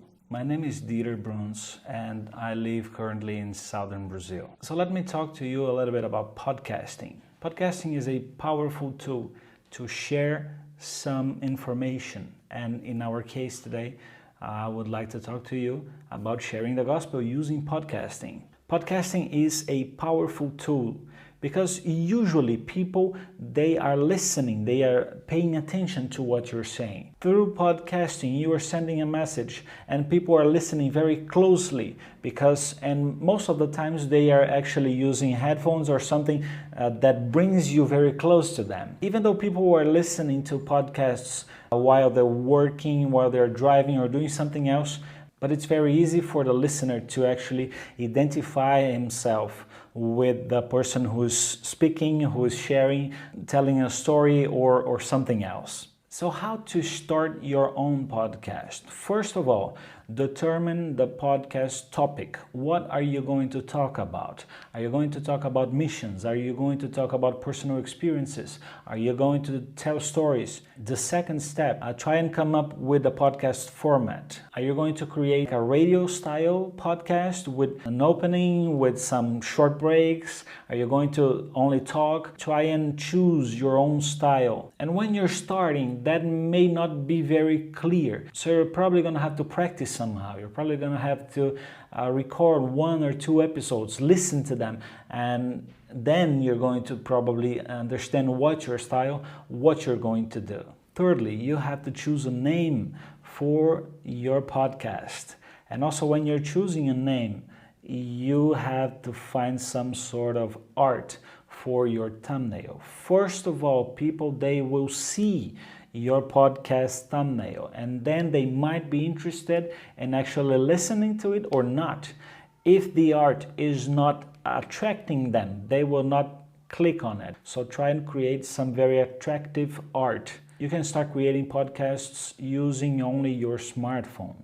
If you have a smartphone, you have a recorder, so you can use that to start. The quality, of course, is not going to be amazing compared with some professional microphones, but it's probably gonna be enough for you to actually start. But if you want to spend some money and start doing things a little bit better, you can use microphones like this one here. This is the Audio-Technica ATR 2100 USB. This is a very interesting microphone because, first of all, the audio, the capsule is much bigger than your smartphone capsule. Down here you have an XLR, which is an analog port for you to connect with your audio mixer. And then you also have a USB port, which you can connect directly to your computer if you don't have an audio mixer. So you can start using this and a computer. Of course, you can buy bigger equipment, you can buy recording, audio mixers.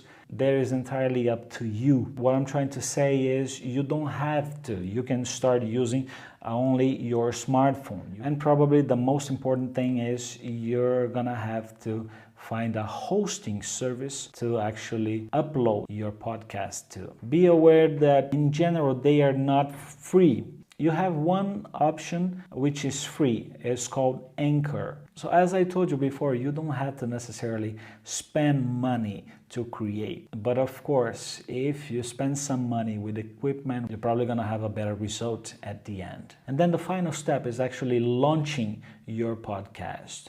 Try and find people who like the same topic. For example, if you're talking about volunteering, go into the communities who talk about volunteering, go into Instagram and find these people who like the same topics you're talking about, and then share with them, invite them to come and listen to your podcast. I hope you can start creating something amazing today. Thank you very much for watching this video, and I hope to listen one of your episodes very soon.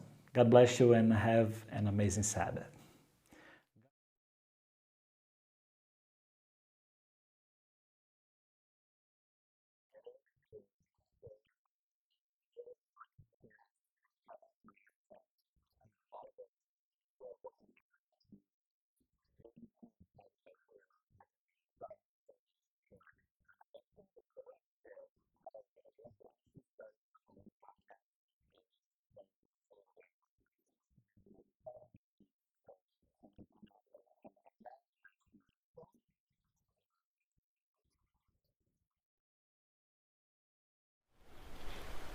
Hey guys, my name is Fernanda and I study at UNASP. And this last year I had stopped to come to the US as a volunteer. And during these difficult and weird times that we're living in, me and my friends, we stopped and thought of how could we keep talking about Jesus and not just be stuck at home, not doing anything during this time. And then we came up with the idea, me and my friends. Two of them, they just graduated on theology, and one of them is also a journalist. So we all got together and we had the idea of making a podcast talking about the Bible and different subjects that we have some doubts about it, or maybe are some difficult subjects or kind of hard to understand. So we just find those subjects and talk about them in like a easy way to understand it, like with an easy way to talk about it, just like as you were joining our talk in our friend group. So we became a podcast called, in Portuguese it's called De Leve na Neve, and we have an Instagram page where we post some text about different movies, books that are all common in our culture and that we all know, but linking them to Bible verses and Bible texts that also apply to our lives in our daily life. And also we got our podcast on Spotify, Castbox, Deezer, Google Podcasts, on all those platforms where you can go and listen to all of them. So don't be discouraged. This is some weird times that we have never seen before, but don't be discouraged. Just get together with your friends. If you have some kind of new idea, just go for it and invest your time on it, because as long as you're doing it for Jesus, it can help someone, and if it helps at least one person, it's already worth it.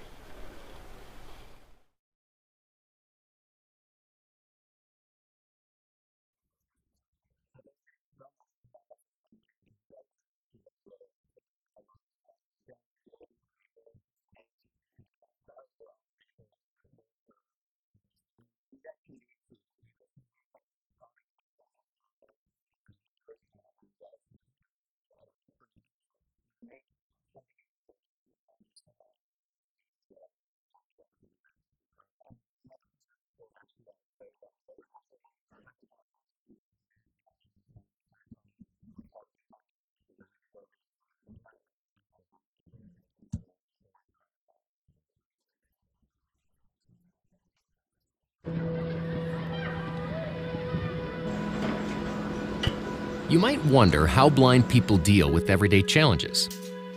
Well, normally the answer is simple. We're not that different from you. We play music. We go to school. We go to work. You get the picture.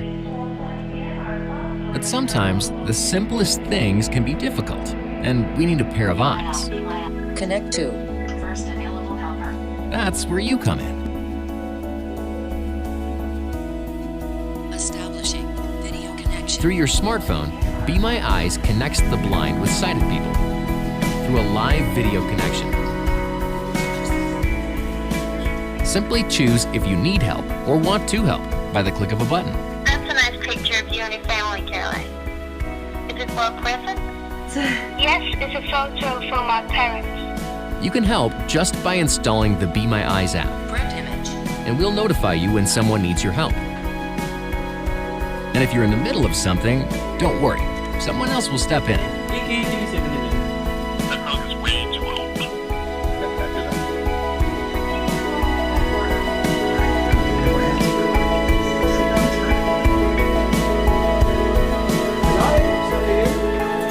So, would you care to be my eyes?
Hey guys, I'm all right. What a fantastic program. And this app is amazing, isn't it?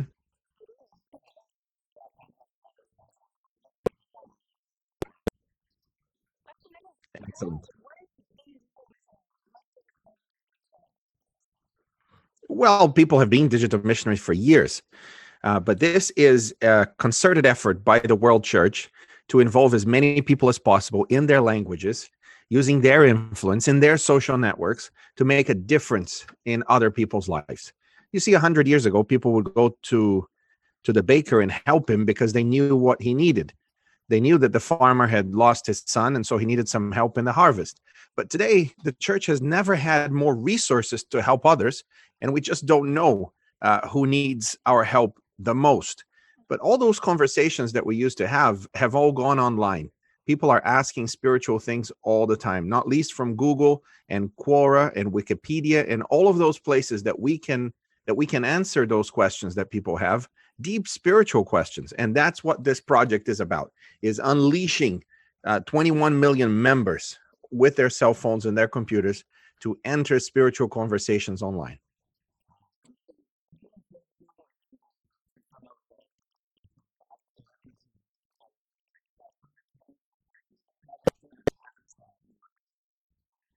Well, every week you're going to receive a micro mission. That could be commenting on a particular video. It could be as simple as searching on Google for a video and then watching that video through. We had a recent campaign from Adventist World Radio. It was an amazing experience to have the first fully digital campaign worldwide with that the World Church has put together. And we managed to get to #1 on YouTube on multiple topics, and the digital missionaries helped us to get there, and then YouTube took over. Take, for example, if you go to YouTube right now, many of you are watching this on YouTube, you can go and search on a different tab, don't leave this program, and search for Second Coming. The Second Coming. Over 100,000 people search for the Second Coming every 30 days worldwide. And we have now 2 Adventist videos on, if you search in English, on the first, on the top 5 of Second Coming videos. And that goes for other questions, such as what happens when you die. All of these questions is what people are asking. You know, in the past, they used to go to their colleagues at work, maybe their neighbors, and they would ask spiritual questions. No one does that anymore. They go to Pastor Google, they go to Pastor YouTube, and that's where they search. And if we are not there to answer their questions, then we are missing the point of our mission as a church. So if you sign up, and I'm going to put the link here on the YouTube link, I'm going to post it there on behalf of the church. Well, it's connect.adventist.org/digital. Connect.adventist.org/digital. You'll be able to see, you'll be able to sign up, and every week you receive a micro mission. And we have now 11,500 digital missionaries worldwide.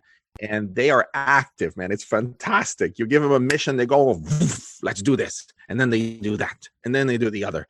There are people editing Wikipedia pages. There are people answering Quora. There are people that are searching on Twitter. Check this out. They just search Twitter for things like prophecy or for things like loneliness. And then they interject in conversations and they start joining this huge conversation that goes on in the world. And Twitter is a pretty dark place, where it can be. So any light that you can bring to Twitter makes a big difference.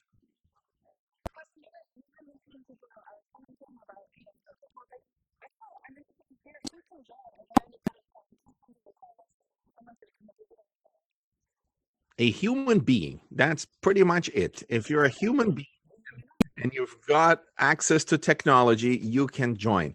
Even if you're not a Seventh-day Adventist yet, The micro missions will be sent by the World Church, so don't be surprised if you see a lot of Adventist missions there. But there are no qualifications that are needed, except those that are willing. If you are willing to spend 5 minutes or 5 hours a day making a difference in other people's lives online, helping them to answer their questions, then that makes you a digital missionary, and we want to hear from you. Join the program. We are all online a lot of the time, and instead of you wasting time online, why don't you use it for something that really helps others?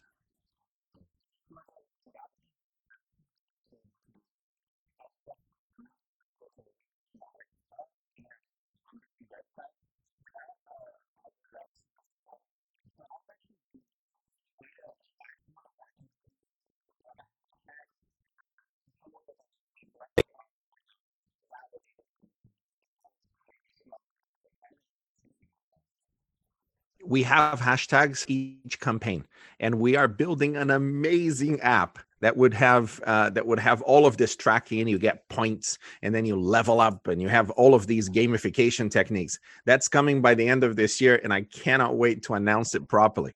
But for now, we do use hashtags. The previous campaign, we just crossed at 1.2 million views because of our digital missionaries, and that was a campaign that just ended. And so it's exciting to see that this keeps going. Our next campaign will be the I Will Go campaign, which is the subject that we're talking about here. This will be the theme for the General Conference and the World Church for the next many years. And so it's a call to action. You know, God has a lot there are a lot of children that he needs to reach. And what is your response? I hope that it will be, I will go.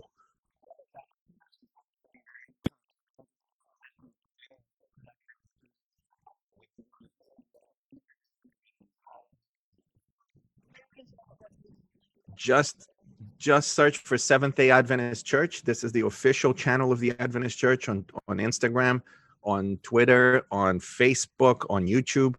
And once the app comes out, hopefully around November, December, then everyone should know about this. So just follow the official channels of the World Church, and you will be the first to know.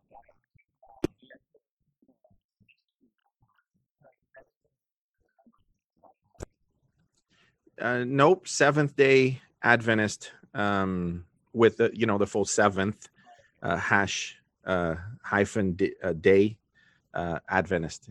It's very easy to find.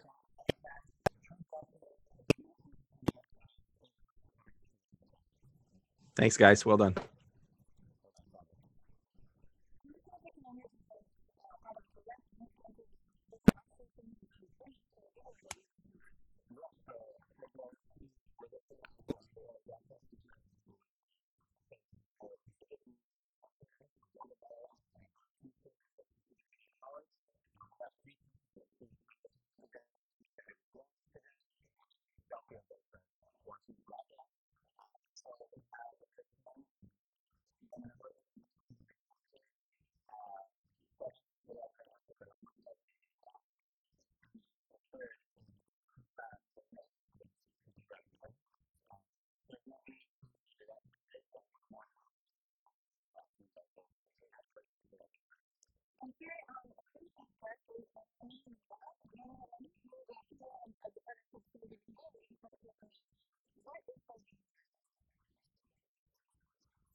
All right, sorry. So awesome. So thank you so much for having me here. I'm really happy to talk about something I really believe in, about my cause. So Bilingue was created in 2018 after my very first international experience abroad. I lived in the US for 18 months as an au pair, and the experience changed my life for good. So international experiences seems almost impossible to achieve by people from public schools in Brazil, where I studied my entire life. And we also have a huge social inequality here. And I found out this program by a friend.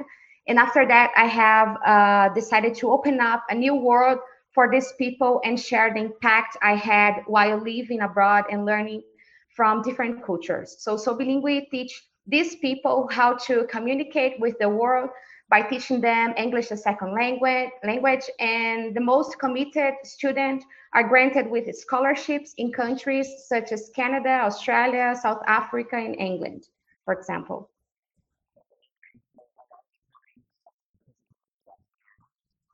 Yeah, it's help them to connect with people from all over the world as well. So we don't only teach English, but we connect them with people from all over the world to encourage them to live other cultures and to see that the world is bigger than they can imagine, their neighborhood, for example.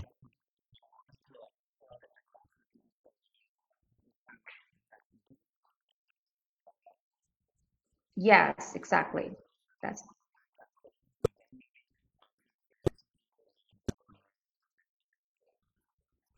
Yeah, so we have people like from low-income communities here who spend 4 weeks abroad to study English. So we have partnerships with English schools in other countries. So they spend they don't pay for this trip. We give them this opportunity, and they have the chance to live the international experience, and they get back to Brazil to like more prepared to help other people, more engaged in social causes. So that's how Sobilingue works. We want to make them think bigger and think that the world is also for them, not only for rich people, for example.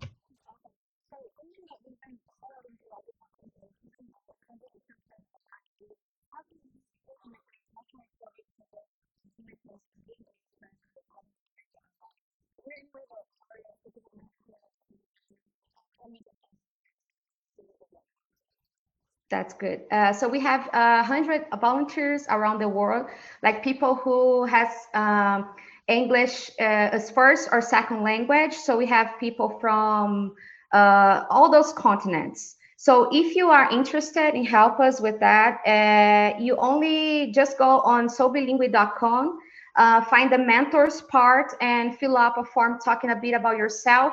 Then we will get in touch with the volunteer, and he or she will be having a student to help with video calls like 3 or 4 times a month to help them improve in their abilities of speaking, to help them with homeworks, because we give them homeworks, to help them to get ready for tests, English tests, for example. That's like I told you guys, the best students with the best scores are granted with this opportunities abroad. So that's how Sobilingue works.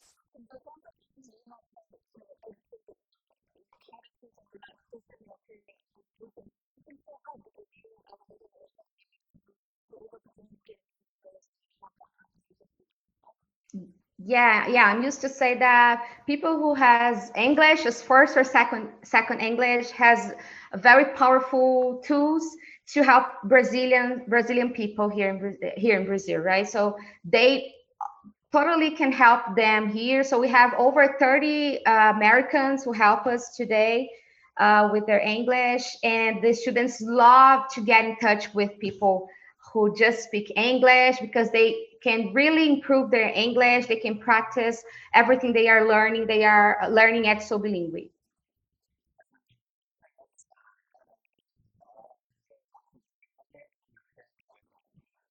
Thank you so much.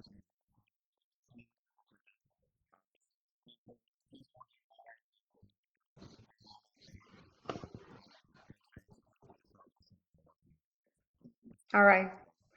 Thank you for this opportunity. Thank you so much. Have a great day. God bless you.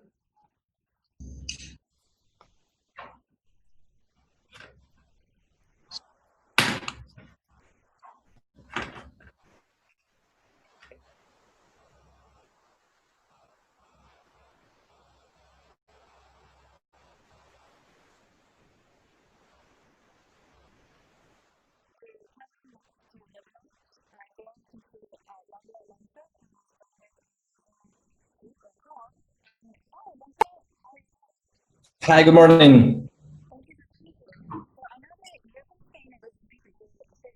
Yeah.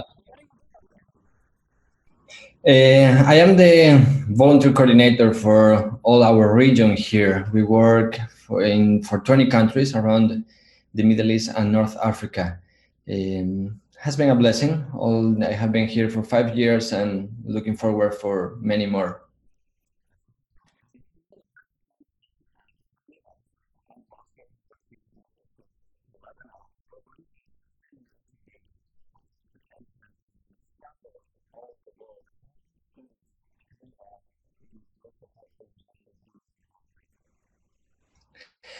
First place, thank you so much for that mission trip. I think it was 2 years ago.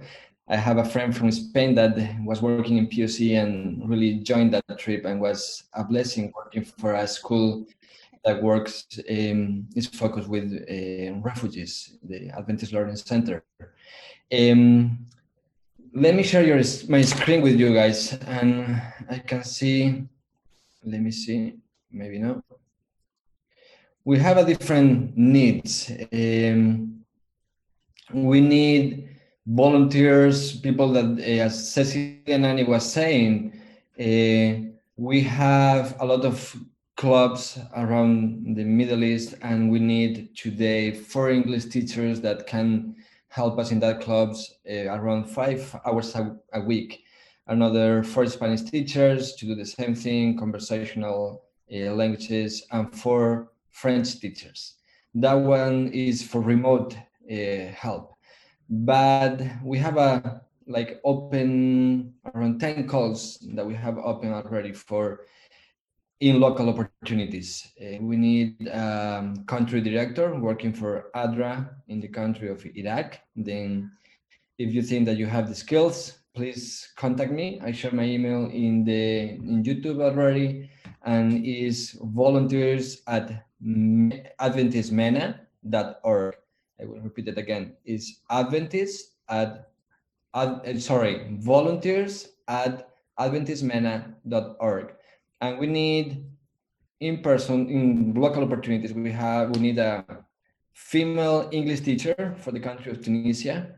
We need assistant dean, 6 English teachers, 5 classroom teachers, 1 music teacher, a maintenance person, a preschool teacher, a head dean of boys.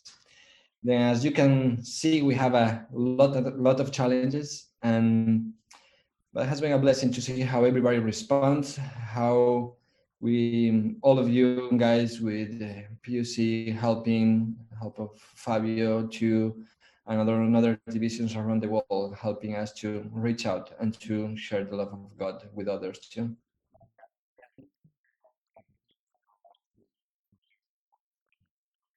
Yeah.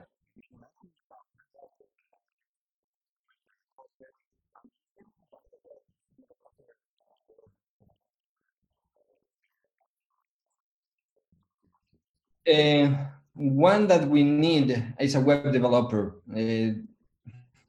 Is 5 hours a week that you can help with any of the work programs that maybe you are used to, Symfony, PHP, CSC, Java, or something like that really can help us in some of the projects. And if you are good as a developer, please contact me, okay? And the other ones that we need as remote opportunities is only we are preparing, or some of the projects are preparing a small Zoom calls with 5 or 10 people that are interested to develop the skills in the new language that they are learning. Then will be a person that can run a conversation, can be dynamic a little bit to follow up conversations with people that are learning a new language.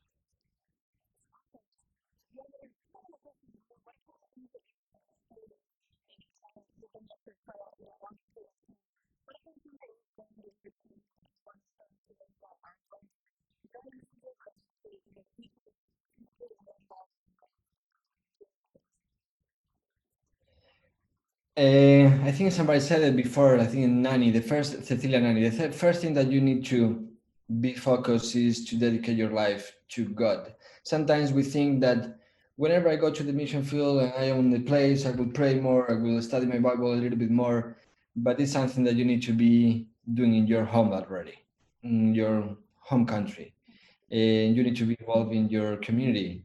Somebody said before, if you are not a missionary, you are a mission field. Then you don't need to be in the mission field to be a missionary. You can be a missionary with your neighbor, with the people that is around you, your community. That will help you to understand a little bit the needs of others, the need sometimes to be flexible, to wait and listen, to know how you can help others. And the other thing that I always recommend to somebody that is traveling outside is study a little bit about the home culture where you are going and the language, if it's possible. And I remember when I came here, I came with a group and everybody was waiting, like anxious to come and change the world, you know? And when we arrived, we figured out then, oh, we need to learn Arabic, we need to learn this, we need to learn that. And actually the process of learning the language helped us to be sensitive with the local culture, to understand the needs and to understand how the way that I understand God is not the way that they do. And we need to find the right and the proper way to share the love of God with others and adapting to the culture where we are working. 2 words, flexibility and adaptability, will be something that you need to be willing to do. You're welcome.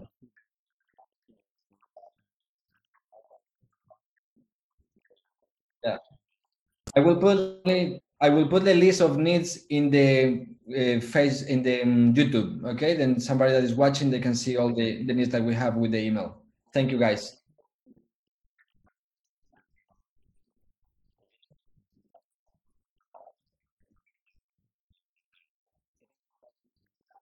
Thank you.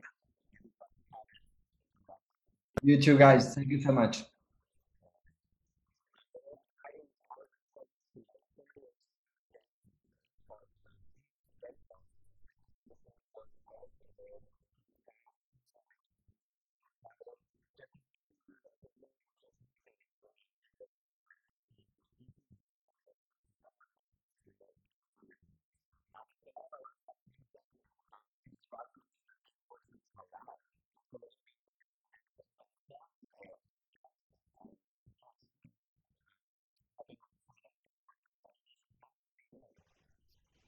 Hey, how are you guys?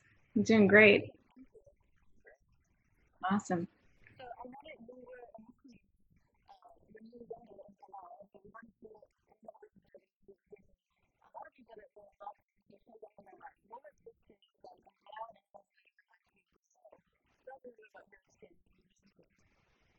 Yeah, so when I was little, my grandparents were missionaries. They had been missionaries even before I was born.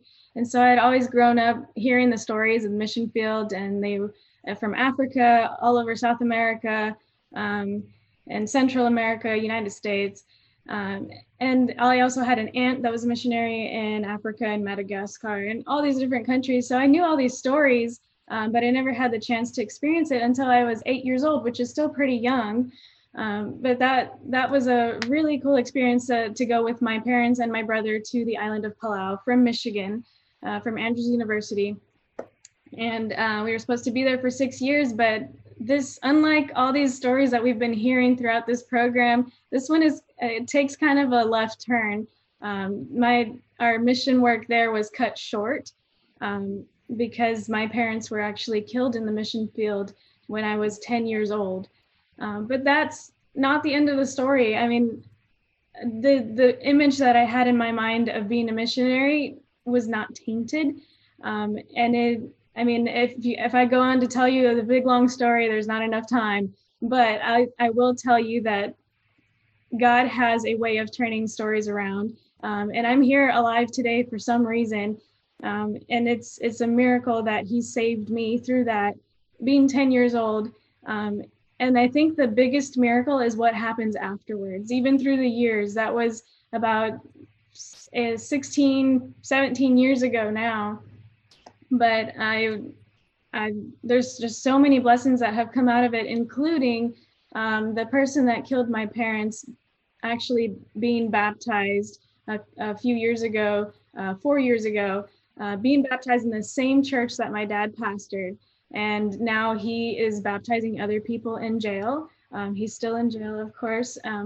And we actually got to go back and visit Palau in 2018, which was 15 years after everything happened there. And that was, I want to tell you, the most surreal experience, and having the Holy Spirit present there.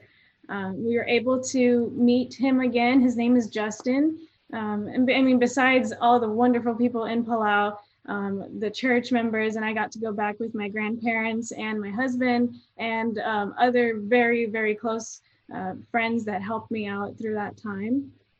But the surreal experience was being able to meet with the people back there again, and seeing the transformation that can happen when somebody gives their life over to God. And the story that happened 17 years ago is still going on today because it gets shared. And there's just so many blessings. I could go on and on, but I'm sure you guys need the time.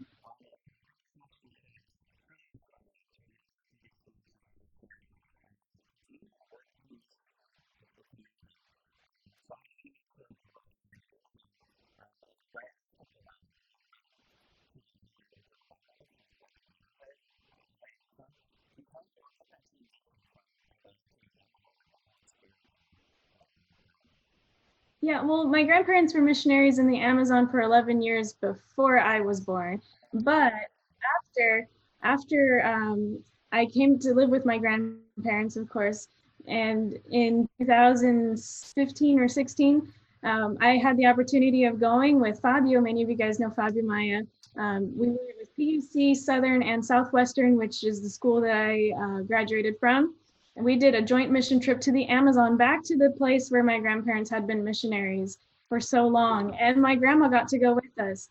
And that was very, very cool. We got to spend so much time together with the people there and learning just the new culture. I mean, even though I was born in Brazil and my family is from Brazil, I had never been to that part of Brazil, and it's completely new to me. And being able to experience how people live there and experience their genuine joy without all the extra things that we have here. That to me was it's eye-opening. Anytime you go on a mission trip or any kind of mission field work, you see that there is joy beyond anything that you can have or withhold that's tangible. Joy comes in so many different ways and through so many different people. I think that was a really cool experience to be able to join my grandma and all the other friends that came with us in a mission experience that kind of joins through the ages, through the years, from way back in the 60s and now to the 2000s. And I think that was a really cool, a very big blessing from God.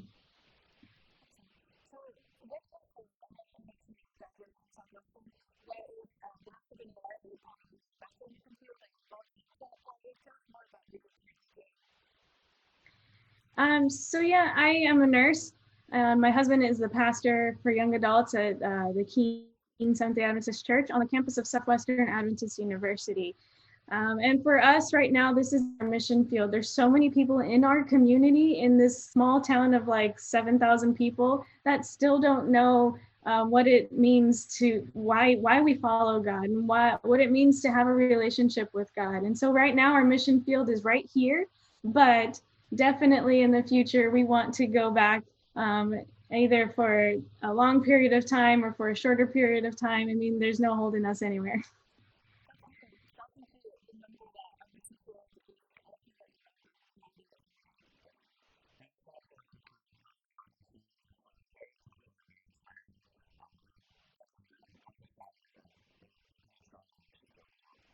Thank you. You guys too.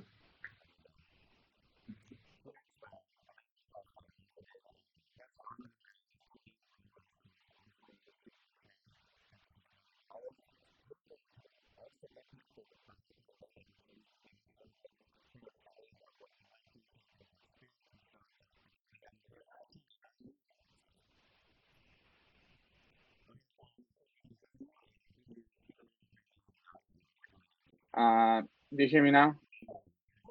Okay, awesome. Thank you, thank you.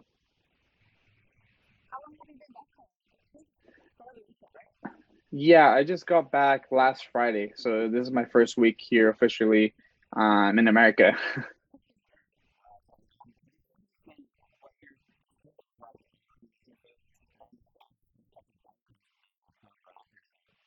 Mhm. Yeah, for sure.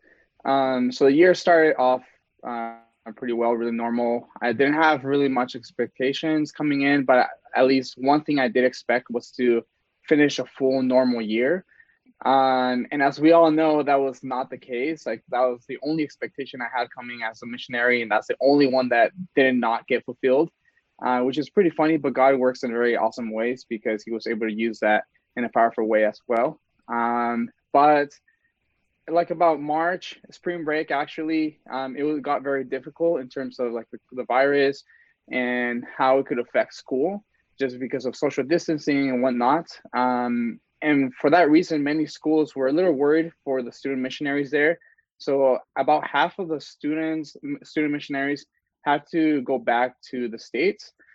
And it was a very difficult decision for me too, because of course my parents wanted me to return just because they felt safe with me close. But at the same time, I really, really wanted to be there and finish off the year, because if I knew that I returned home, I would not be satisfied, would not be happy with how the year ended. If there was a possibility for me to continue, I wanted to be there. And around the same week, we actually got told by the principal that school was completely shutting down, that there was not enough staff, and that we wouldn't be able to move forward. So that was a very big moment for us. We bought our tickets and everything, but we worked something out. We started to ask the board if we could reopen online, and we started to do a lot of procedures. And like a day before I had my ticket booked, I actually canceled that and decided to stay to teach online. Which was a huge, huge transition. Like the big reason why we're there, and something that what I enjoy the most, of course, was being with the students and interacting with them day to day. And even then, now we did not have the opportunity really to do that very constantly. I still think it was a great way to finish off the year. Finishing up my students, being at graduation, the virus never got there, so we were able to have a proper graduation, which was very special for the students, very special for me, as it kind of cemented at the end of the school year. But something that I really learned during all these things is that at first it was very stressful.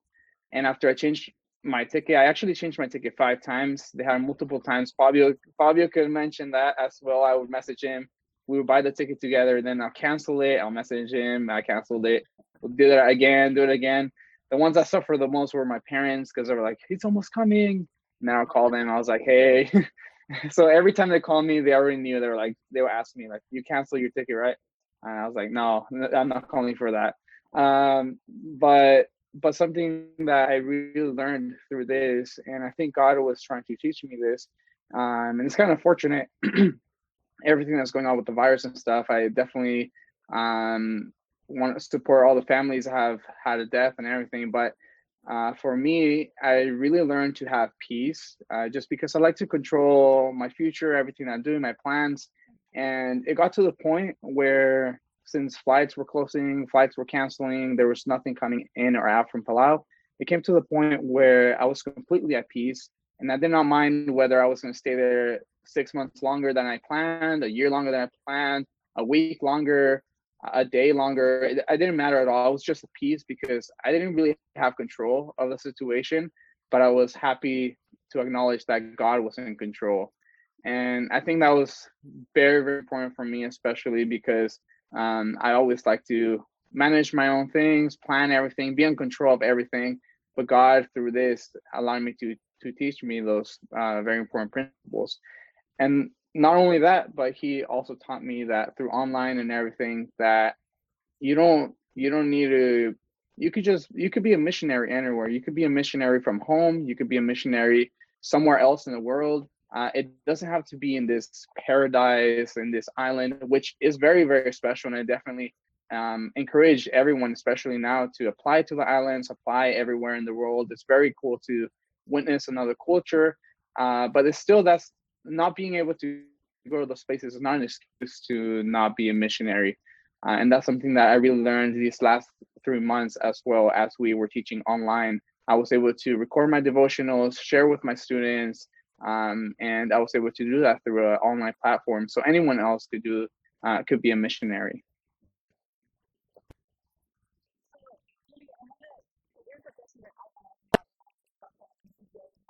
Mm-hmm.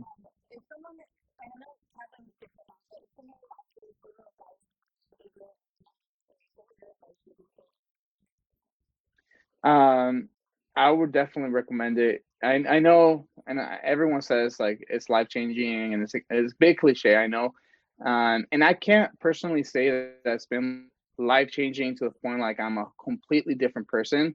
I like to be honest, and especially in this matter, I like to be vulnerable. And it's not like my life completely changed. It doesn't mean that I'm super spiritual. I'm not a lot more spiritual than when I left. I think I'm actually around the same place where I was spiritually.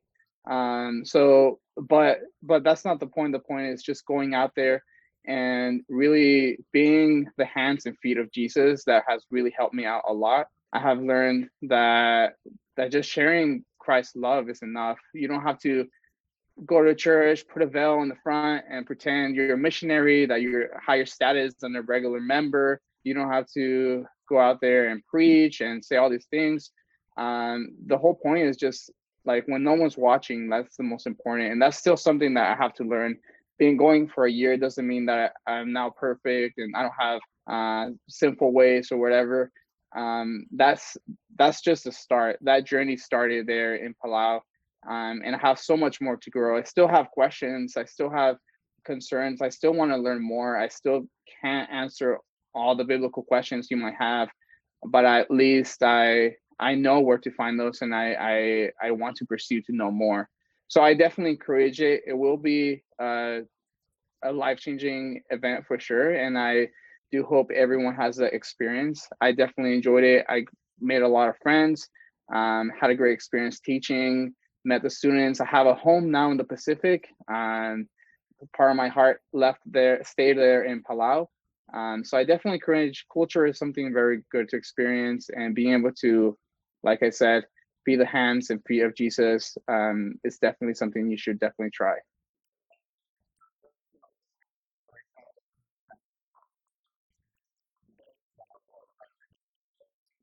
Praise God.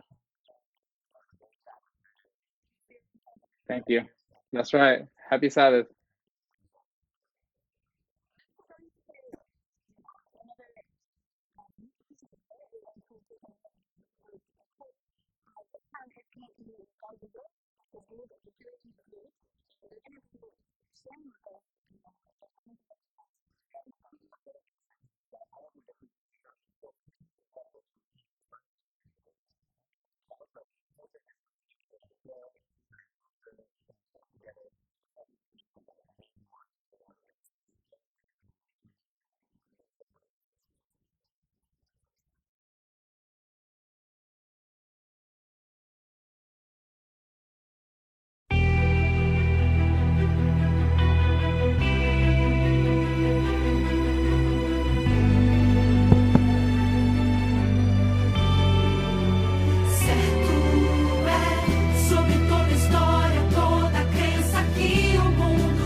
Hi everyone.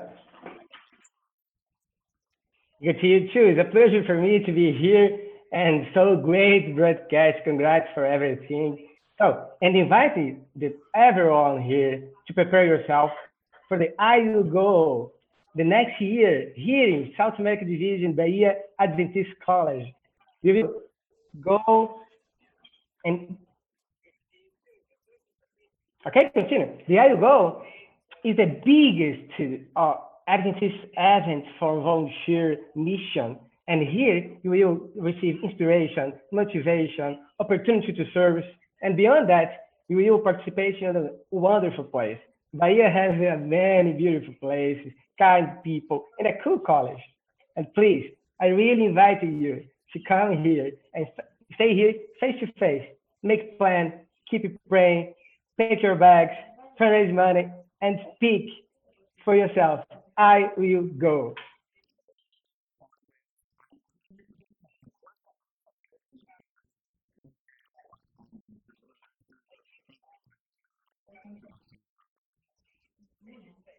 Yeah, of course, that now with this hard situation, the coronavirus is the date and is a little bit, maybe has a little bit difference, but in October next year, the idea is the continuing or prepare the program and the event that is the biggest event in the South America division, and the PUC is a really, really special invitation.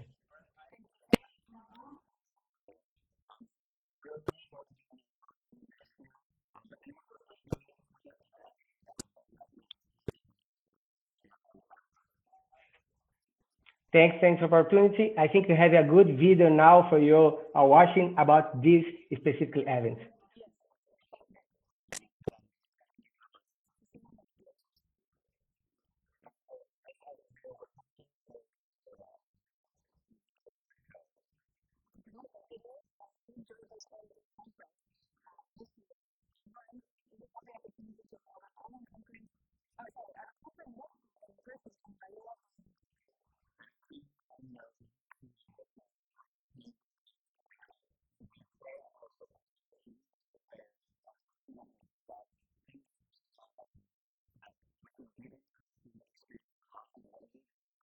We are ready and waiting for you here. Brasil, misión. And I will go 2021.